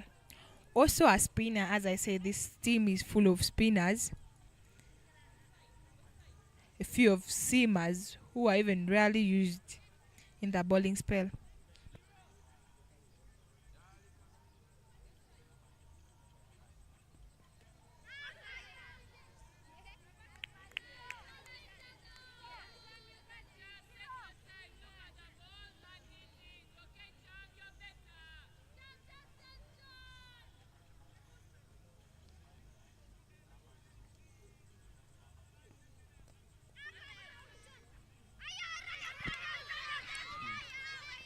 Big mistake there. Chamulabi near a run off a misfield. There's a cardinal sin. They always tell us never run off a misfield.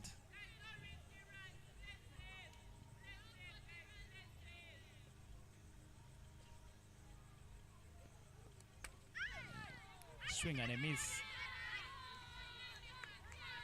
The ball clipping the helmet of the keeper.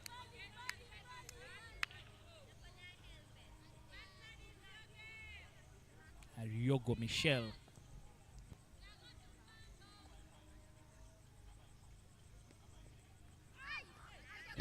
Again, another top quality ball, but completely missed by the keeper. I don't know if the keeper is comfortable in that area. Maybe she's standing very close, so she needs to move back a little bit.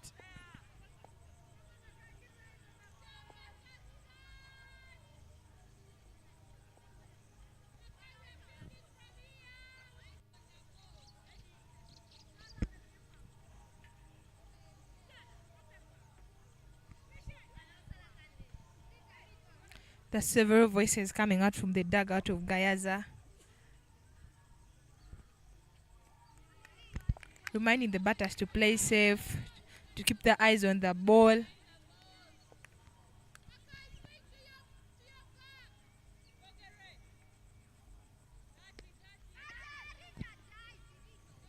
Chance for a catch, but falls short of the fielder. 2 overs gone. Gayaza 2 for 2.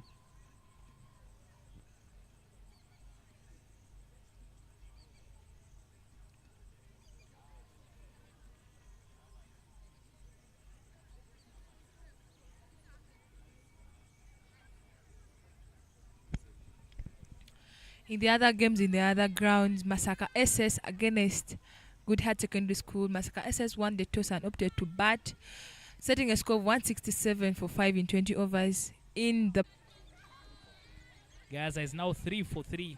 The second wicket there for Patricia Apolot. Yeah, the third wicket there for the captain. She's taking matters in her own hands.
Very, very Sutaido there. Musibuka trying to steal a single. Third over down, 3 for 3, Gayaza High School. But it's interesting, the movements in this Group B. Madeira on the losing end While Sacred Heart doing everything right, Sacred Heart may come from behind and sneak into the semi-finals. The thing is, if you're coming from Group A, you're going to have relatively easy semi-finals because all the strong teams were in Group A. So it will be interesting to see how far. Once they run, they think about running, but the security very, very tight from the lighters of Light SS.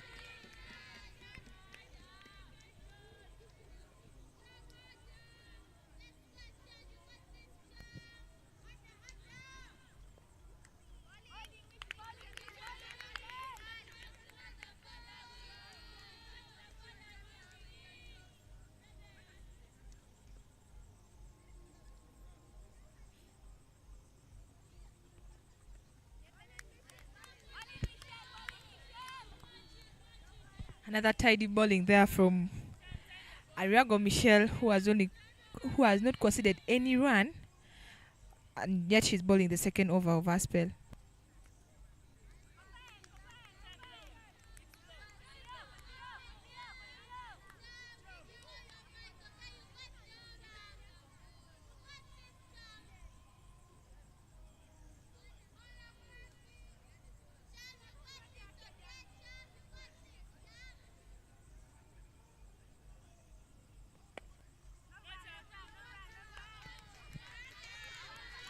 There's no run.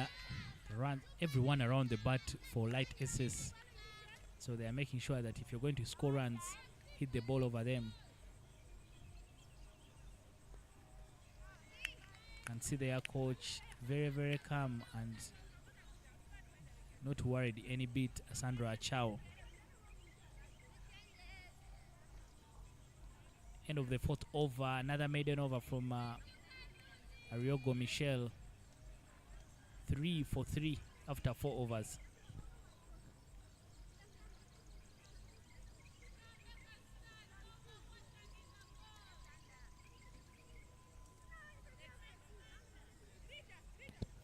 Yeah, we'll continue to remind you tomorrow on the final day the curtain will be coming down on this tournament, and we'll be here at the St. Mary's Madeira for the main event.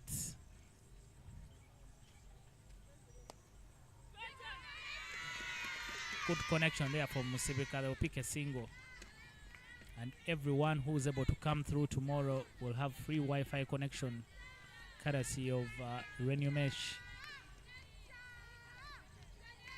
So make sure you come, get your friends, your enemies, and all your in-laws. Bring them here at the St. Mary's Madeira for some free internet connection.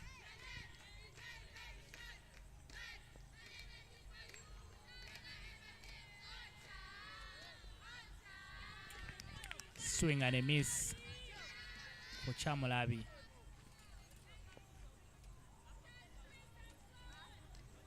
The coach Derek Bakuns is shouting instructions.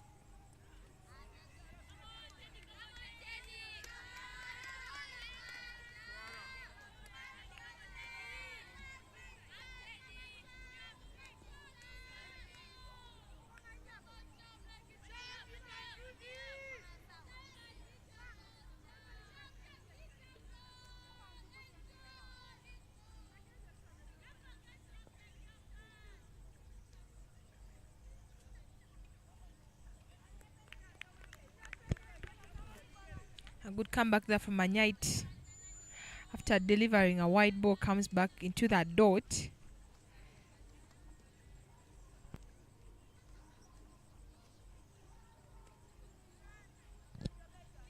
Anyite, any relation to Lona Anyite, but who plays for Olida High School.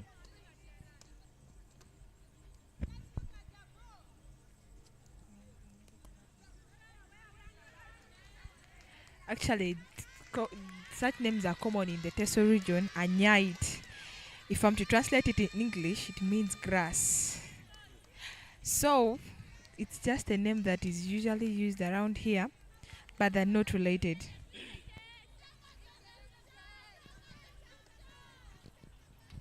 Very good over there from Anyite. 5 for 3 Gayaza after 5 overs. Like Ivan keeps saying, the projected total from here on will be 20 runs if they keep going like this. I tell you, Ivan has been giving us a lot of mathematics. When I inquired why he loves doing that, he told me he did mathematics from his O level, actually from his primary to his Form 6. I was impressed about that because some of us ran away from mathematics and went to do literature.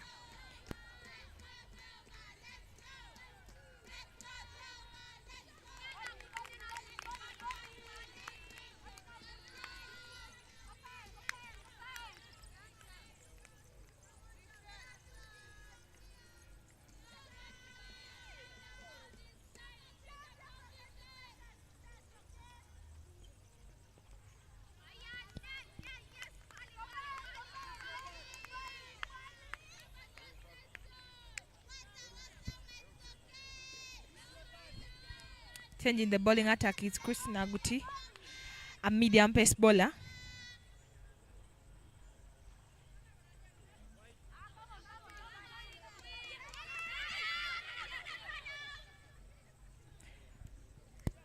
She's a medium pace bowler, not also bad in dancing because she represented Light SS in the dance competition that was there on Tuesday's night. She impressed everyone, including even the judges. I think next time she will be selected for another dance show somewhere. But a lot of girls here they might be talented as cricketers, but they've also shown that they have other talents, which is a very good thing to see. And also kudos for Sorority Cricket Academy of thinking about things that they can be able to do up in the air, but will land safely. Sorority Cricket Academy has been able to put together some of these activities for the teams to keep them very, very busy in the evenings after dinner. And all those activities actually help the girls to connect and relate in a different way other than just on the cricket field.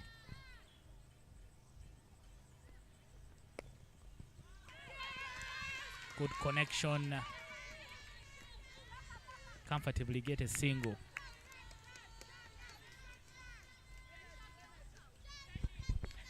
But actually, Dennis, the dance competition that was there on Tuesday exposed our top teams, having been the best teams in cricket.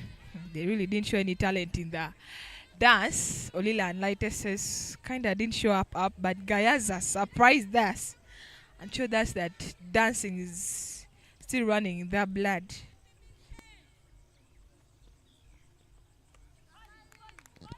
I'll tell you as we finish the 6th over 7 for 3, but I was speaking to the head coach, Derek Bakunzi. He mentioned there wasn't the easiest task they were ever given as GAYAZA was to participate in a dancing competition, because for them dancing is part of the so many things they do in their school. So they didn't even need to do any training or sleep over anything. They were ready to go. That's why I said for that competition they feel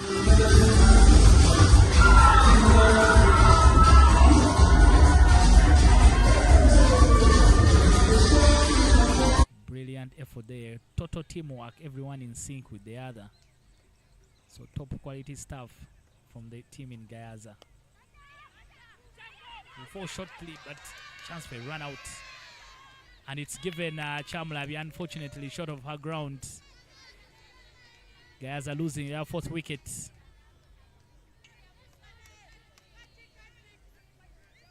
You can see their dance, an amazing dance there. Very, very well choreographed there from the whole team.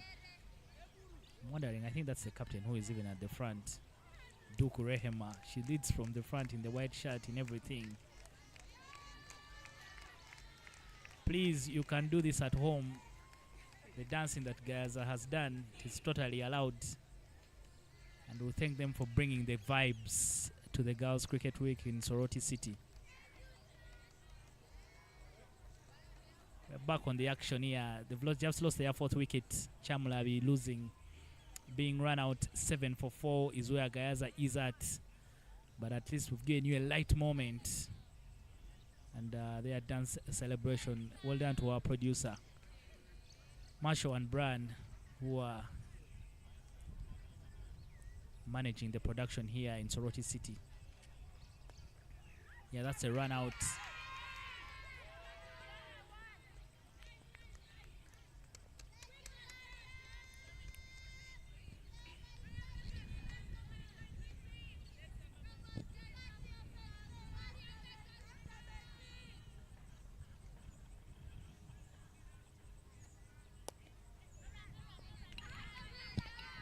Mirembe is the new batter for GAYAZA High School.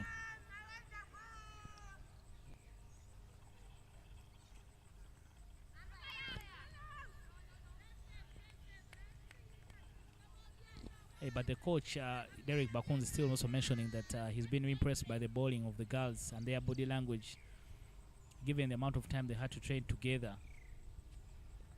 They put in a very, very big shift here in Soroti City. And he knows that his team has learned a lot from all the other teams. If they come back next year, they will be a much better unit. Can see here the dugout for GAYAZA. Another... Ooh, unfortunately not collected by Anyait, but I think Mirembe was in trouble.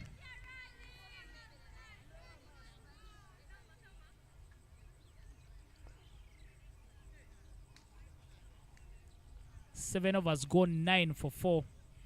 As we get an update on two games in particular, the one involving St. Mary's Madeira and Masaka SS. Those are games of interest, because they could affect whoever finishes second in the groups. Yeah, but then talking about those games, Ndeje Secondary School lost to the Toast Sacred Hearts. That both games are happening at Teso College Alouette grounds, where there are two grounds, 1 and 2. One game at ground 2 where some chance to run out there. Fielding was pub but not collected. Ndeje Secondary School batting first match to set 74 runs all out. Sacred Hearts is on the chase. They need only 17 runs in 47 balls, and if they win this game, because they are tied at 8 points with St. Mary's Madeira, if Sacred Hearts wins this game this afternoon, they will go to 10 points in the second position. Madeira is also on the defense. They are taking on Kilembe Secondary School. Madeira set 45 all out in 16.2 overs. Kilembe is on the chase, and they have so far posted 12 runs of 45 deliveries. Things look to be turning around that side.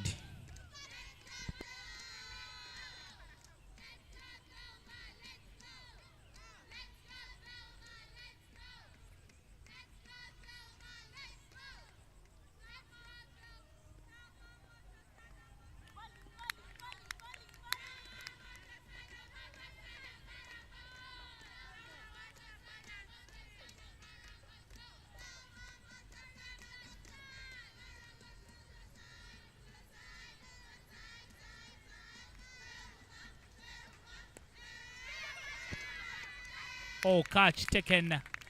Very good catch taken to dismiss Mirembe.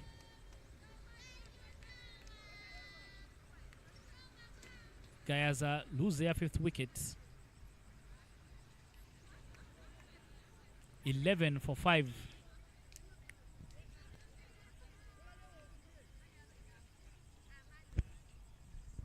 That was a very brilliant catch there from Anyait Teddy. A namesake to one of the VPALs, Anyait Lona. Looks like she wants to follow the footsteps of her namesake. But that was a good bowling spell from Christine Aguti, who has only conceded 4 runs and had 1 wicket in her 2 overs. Celebrations are there, but of course they don't call it out because it looks like they want the whole team out and no time to waste there for light SS.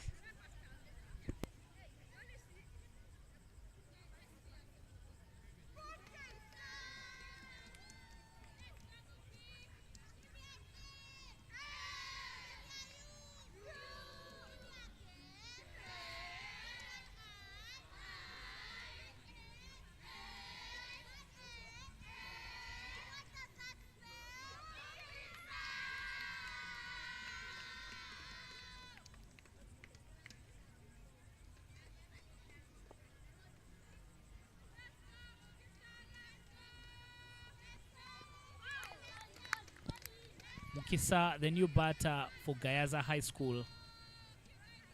The Gayas are not intimidated, Naomi. Even if they still need 107 runs and have lost 5 wickets, they are not being kept quiet. Yeah, there's so many voices in the dugout there shouting, "Let's go, let's go." I think it's just turning out to be a song, but just that they are far from us, we would hear the lyrics so well.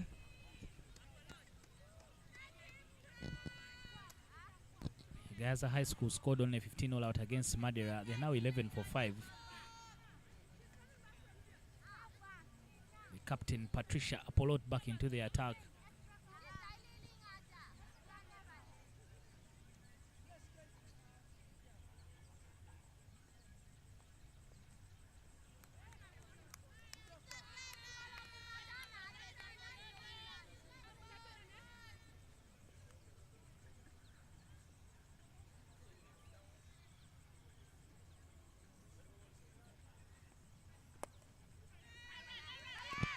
Take a quick single.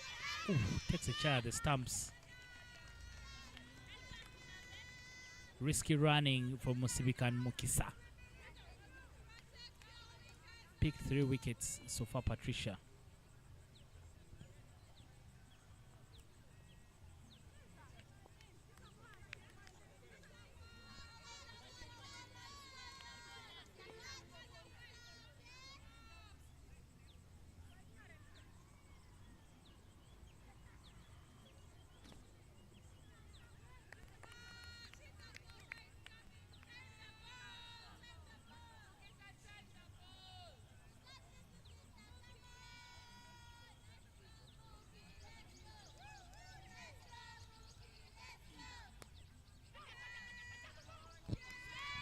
Just over the fielder's head.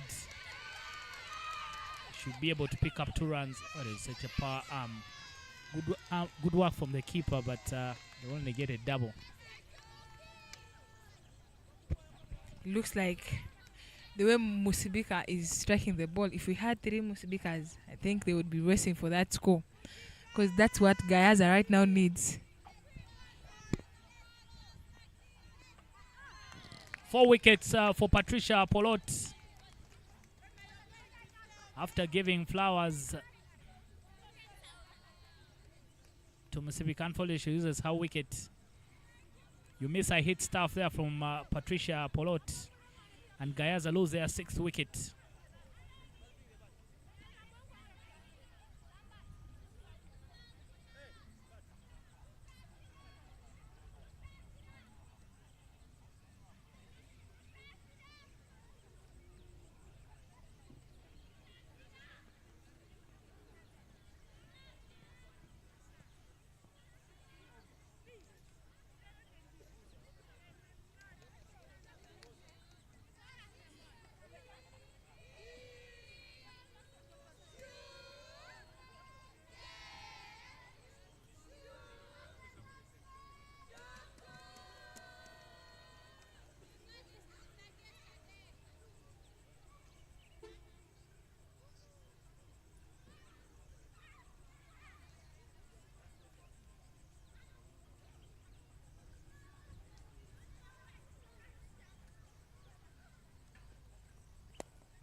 Running blind. Both batters stuck on one end. And they completely, Mirembe and Mukisa, they look at each other, but one of them will have to walk to the dugout. GAYAZA losing their 6th wicket.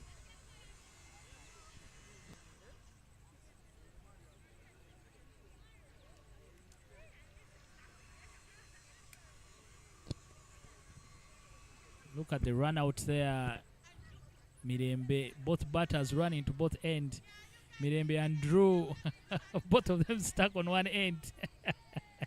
You know, they started blaming each other instead of trying to go back to the other side. They started blaming each other.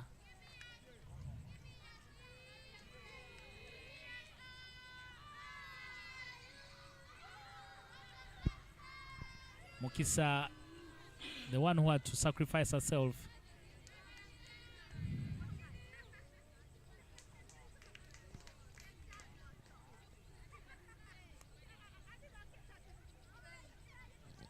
I think there will be a lot of stories for GAYAZA when they leave this tournament, and they've had a wholesome experience, especially on the pitch. 14 for 6 after 9 overs is where they are. But what impresses me the most is that they're losing so many wickets, having few runs, a big score to chase, but they're not losing hope. Still making that loud noise in the dugout, still coming in with that extra body language for the batters. It impresses me that such an upcoming team, give it 1 or 2 years, it will be a team that is going to be hard to beat.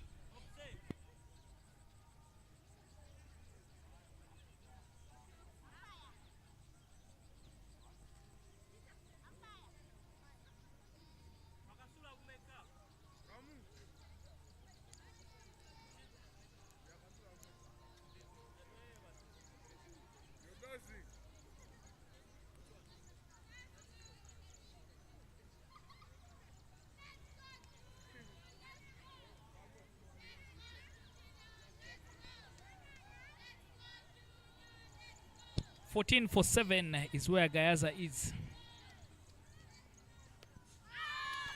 Wicket time. Christine Aguti also gets in on the act. She picks her second wicket.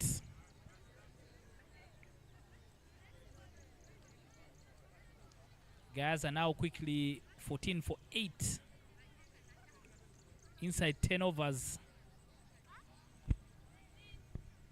Top quality ball there from Christina Aguti again.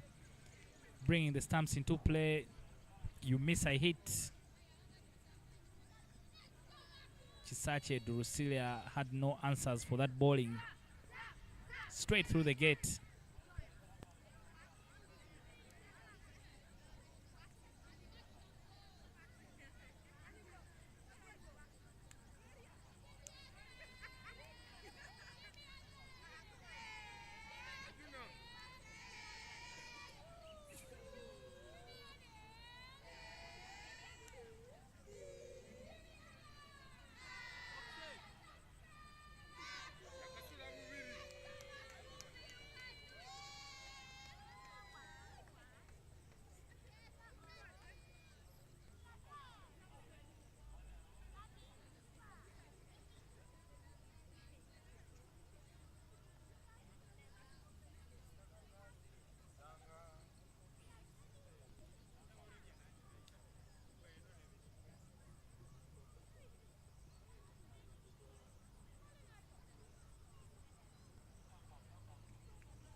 Block into the ground there.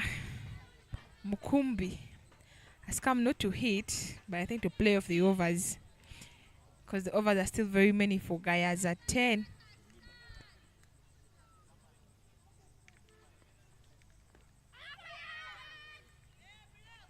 Makumbi, the new batter for Gayaza High School. She looks terrified a little bit. Skyview, who have been the partners and sponsors for this Girls Schools Cricket Week here in Soroti City. The last 6 days have been full of talent and action. But the curtain is coming down on the group games, and tomorrow we'll be at the business end of the tournament. Small issue of who finishes second being sorted out right now in the afternoon.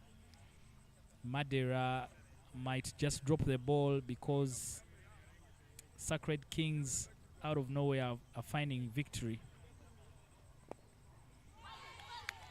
While Masakai says, while Ginger says are biting their nails nervously as Masakai says is taking on good heart.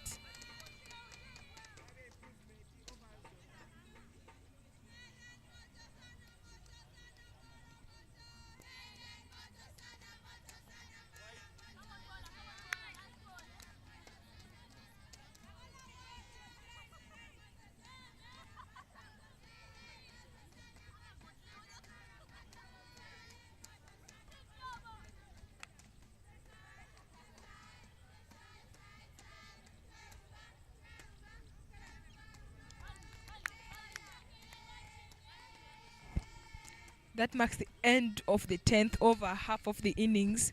Gayaza has 15 for 8.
Tino brought into the attack, a swing and miss for her. I don't know why Patricia Apollotti is not bowling her final over to just clean up the tail. She's bowled 3, picked 4 wickets already. There's no point in dragging the inevitable. There's no point in making the tail wag. So right now it will be important that you finish the act.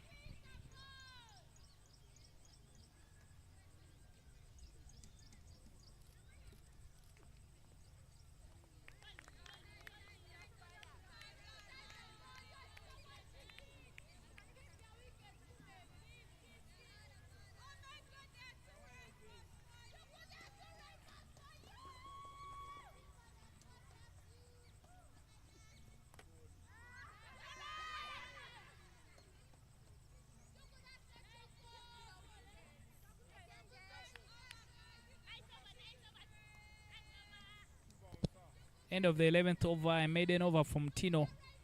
15 for 8, Gaza.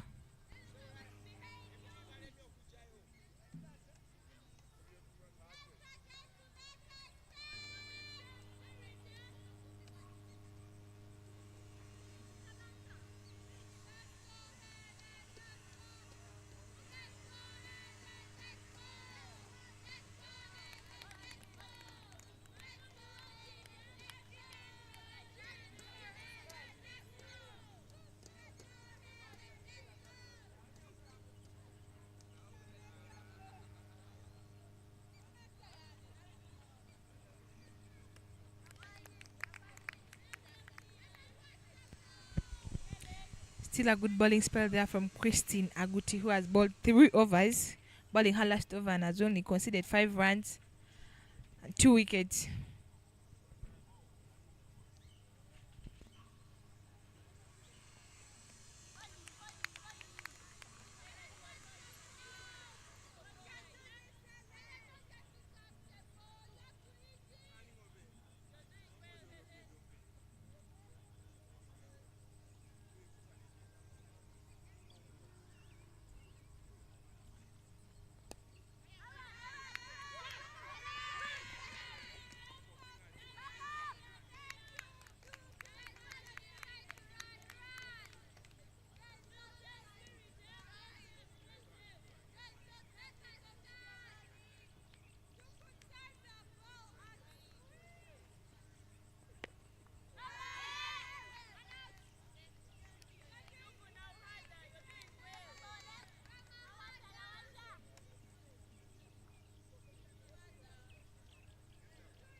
Very interesting.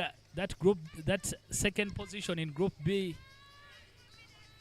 very wide open because Madeira has just lost to Kirembe. Terrible. Madeira has been on a terrible run of form. They've lost 3 games in a row, and that has put them in a difficult position after winning 4 on the bounce that put them in second place. Looks like Sacred Heart is going to sneak into the semi-finals coming from behind. They are in a comfortable position against Ndeje. But considering that they are in the same place, Ivan, I'm thinking that the people of Madeira need to go and cheer on Ndeje to try and help them. They are playing at Teso College that has 2 venues. Teso College, a lovely school, I was there the other day. Top quality school.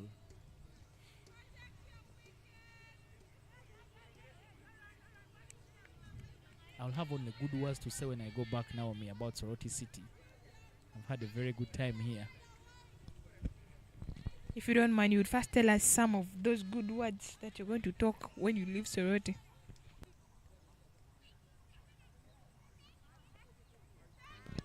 First of all, I think I've seen so many mango trees.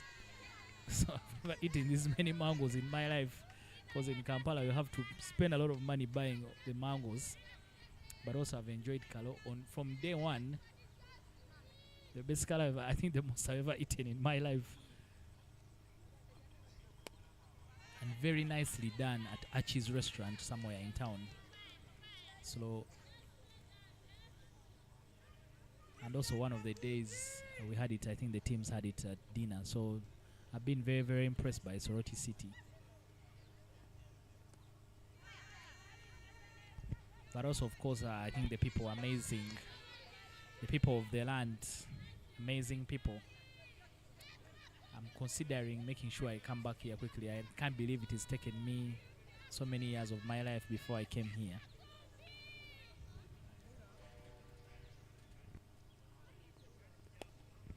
I think next time I'll do more walking around, but at least I've visited all the grounds. Father Hilda's in town, the Sorority Cricket Ground in town as well, Teso College where there are 2 venues.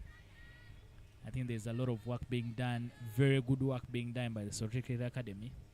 And it's evident with the quality of players like yourself who have come and played for Uganda. So I hope that you guys keep the spirit and the community as well embraces this game in this region. Of course, a lot of sports happen in Teso, but maybe cricket is starting to take notice. Besides volleyball and football, I hope that Sorority Cricket Academy and the rest of you who keep the game alive here continue to teach the game to even the younger ones, so that Sorority in the years to come becomes a powerhouse like Jinja was, Ostil is, and Kampala as well. So I can write a whole book now, or a whole blog, but I think I'll write a whole blog about coming to Sorority City. Maybe the experience in Sorority City is not yet bigger because you haven't moved around in so many places commonly. Because as you said, you move to grounds usually, but I think you should get time before you go back and check on the other slums in Sorority because it will be fun. And don't forget, at least when you live in Sorority, live with at least a bag of mangoes so that it will be memories for you. Trust me, I'm going to make sure I go back with mangoes. I don't know whether it was a government plan to have so many mango trees, but there's so many mango trees in Sorority. And what I liked about it is that you don't need to work so hard to even eat a mango. You just need to stand under the tree. They will just fall down on their own.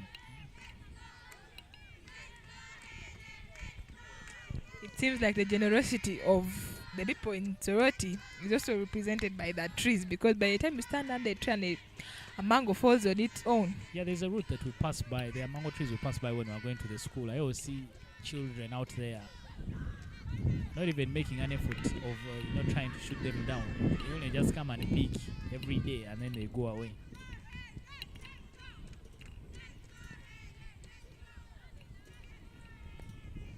GAYAZA High School 19 for 8, but they will not be kept quiet.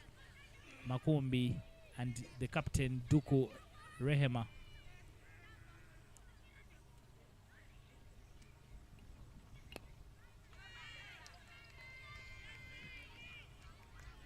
The weather has just changed just like that without any warning. The drizzles, you can see them there in your image coming down, not so heavy.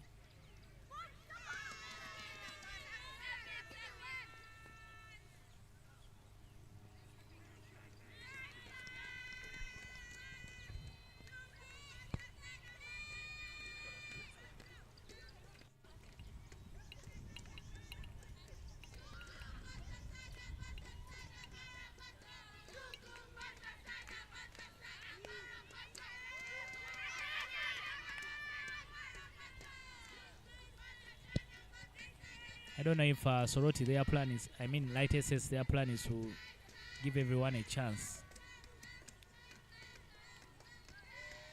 But right now you'd feel that the captain is going for the killer blow. Bring herself back into the attack and finish off GAYAZA. 21 for 8 after 14 overs.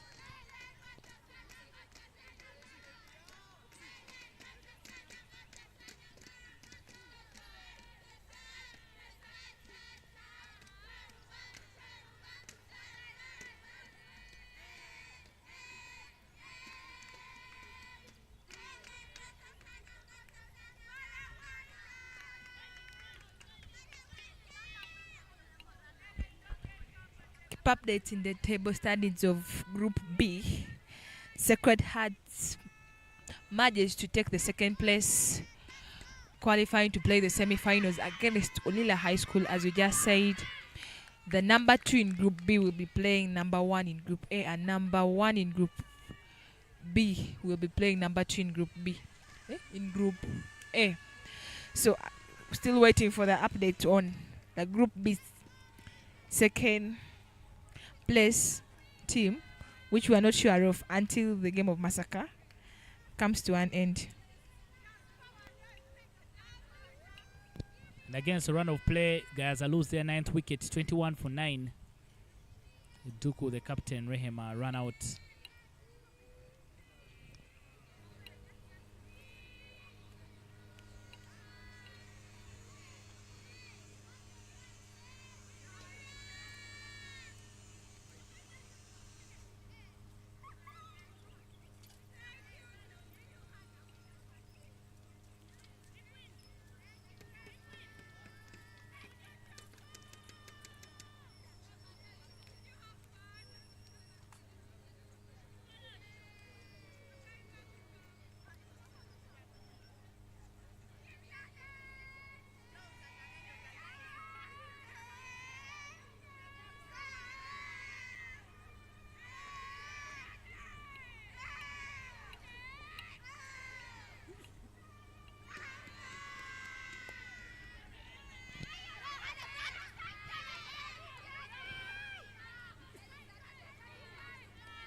Yeah, Mbabazi, the new batter for Gayaza.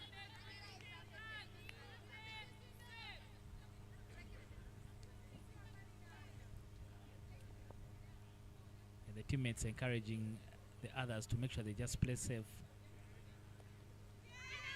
The drizzle getting heavier here at the St. Mary's Madeira.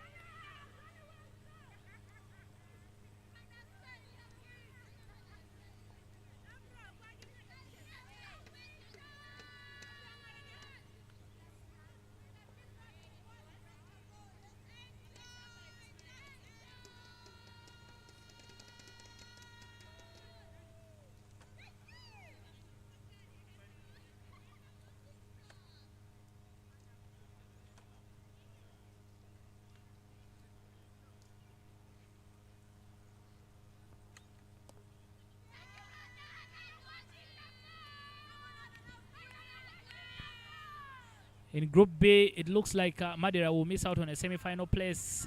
Newcomers, Sacred Heart, SS from Gulu sneaking into the semi-finals. There will be a party today, and I think it might be sponsored by Grace Mutiagawa, the Northern Region Development Officer, who's put in a lot of hard yards in Gulu to make sure they come this far. The team there, Ivan Kagoda, should all be very, very proud. On their first time, Sacred Heart from Gulu have made into the semi-finals. That poor run of form for Madeira costing them a semi-final position. They lost to teams you'd expect them to beat up on. And now they find themselves missing out on a semi-final. So we shall not have 3 teams from Soroti in the semi-finals. The other 2 are already guaranteed of a semi-final position, Olida SS, Olida High and Light SS. To check and find out what's happening in the game against Masaka. Just to understand if Jinji SS has been able to go through or have Masaka denied them that opportunity.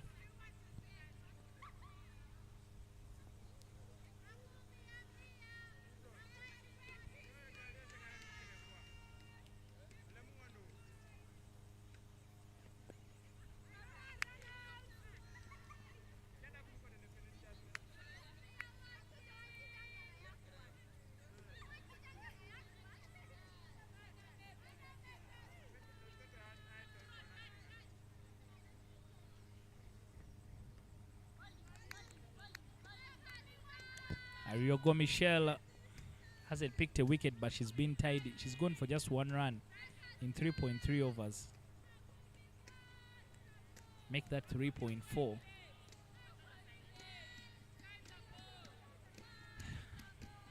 Good Heart just making sure that Masaka do not qualify for the semi-finals. They're 31 for 5. Masaka needed a very, very big win to make sure they go through.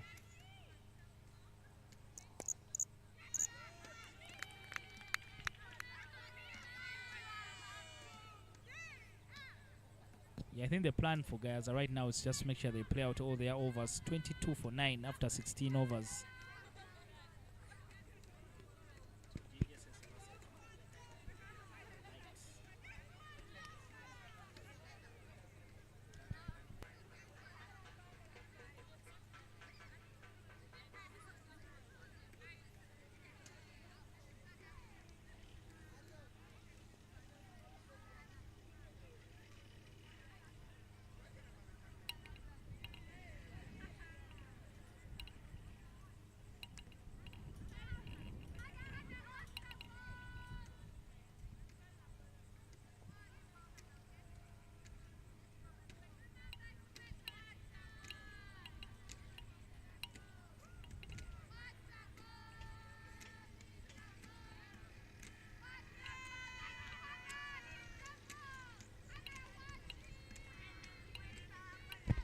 Looks like Mbabas and Mukumbi are really listening to the dugout, telling them to watch the ball, or you either leave it. So like you watch it all through. Timbers are down. Apollo finishes the inning with a wicket. So nice of her. I don't know why she was keeping herself for all that long instead of coming to finish the match so easily. Yeah, you can see the replay there, swinging across the line, Mbaba Zihana. And Apollo finishes the job. Light SS winning the match by 95 runs. But a top quality performance from the captain, leading from the front, a 5 for her. But she was also among the leading run getters for Light SS. Light SS finishing the group stages unbeaten, 7 out of 7 for them. As they wait news on who their semi-final opponent will be. They have made sure that they beat up on everyone in Group B and finish on top. They'll be in the semi-final action tomorrow morning, and you can see as the teams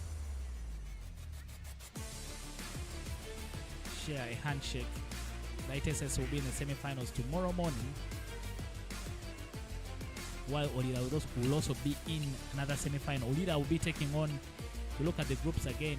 It's a match summary. Olida Light SS scored 117 for 6. Guys are finishing on 22 all out, 95 run win for Light SS. You can ask our producer to give us those groups as we finish off. But Olida will be taking on Sacred Heart from Gulu tomorrow morning. Olida High School from Soroti.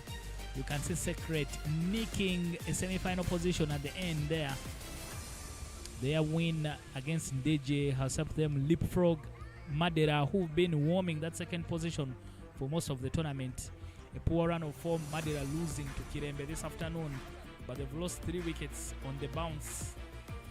And unfortunately, they miss out on that. That's how the groups have been looking like. Group B, Light SS and Sacred Heart from Gulu moving on to the semi-finals.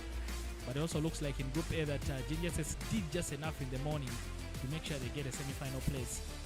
But we'll confirm with that with you later on. Olida, so we'll take on tomorrow morning. Olida will take on Sacred Heart SS, while Light SS might most likely take on Ginger SS in the semi-final. That will be our semi-final lineup before we find out who will be playing in the final in the afternoon. The curtain will come down on the 2024 edition of the Girls Schools Cricket Week here in Soroti tomorrow. The semi-finals in the morning, and then in the final it will be in the afternoon. But we'll continue to let you know that tomorrow we have some fun engagement activities. There will be free internet for everyone who comes through at the St. Mary's Madeira to support the teams, and also a lot of entertainment will be lined up. My name has been Dennis Musari, and I've been working with Naomi Amungin and Ivan Sajabi on the commentary for this particular game. And we hope you have enjoyed our company. We'll be back with you tomorrow as we bring the curtain down on this tournament. The future stars of Ugandan cricket, the future stars for the Victoria Pals, have been on show for the last 6 weeks, last 6 days. And we'll leave you with the dancing competition that was won by GAYAZA SS.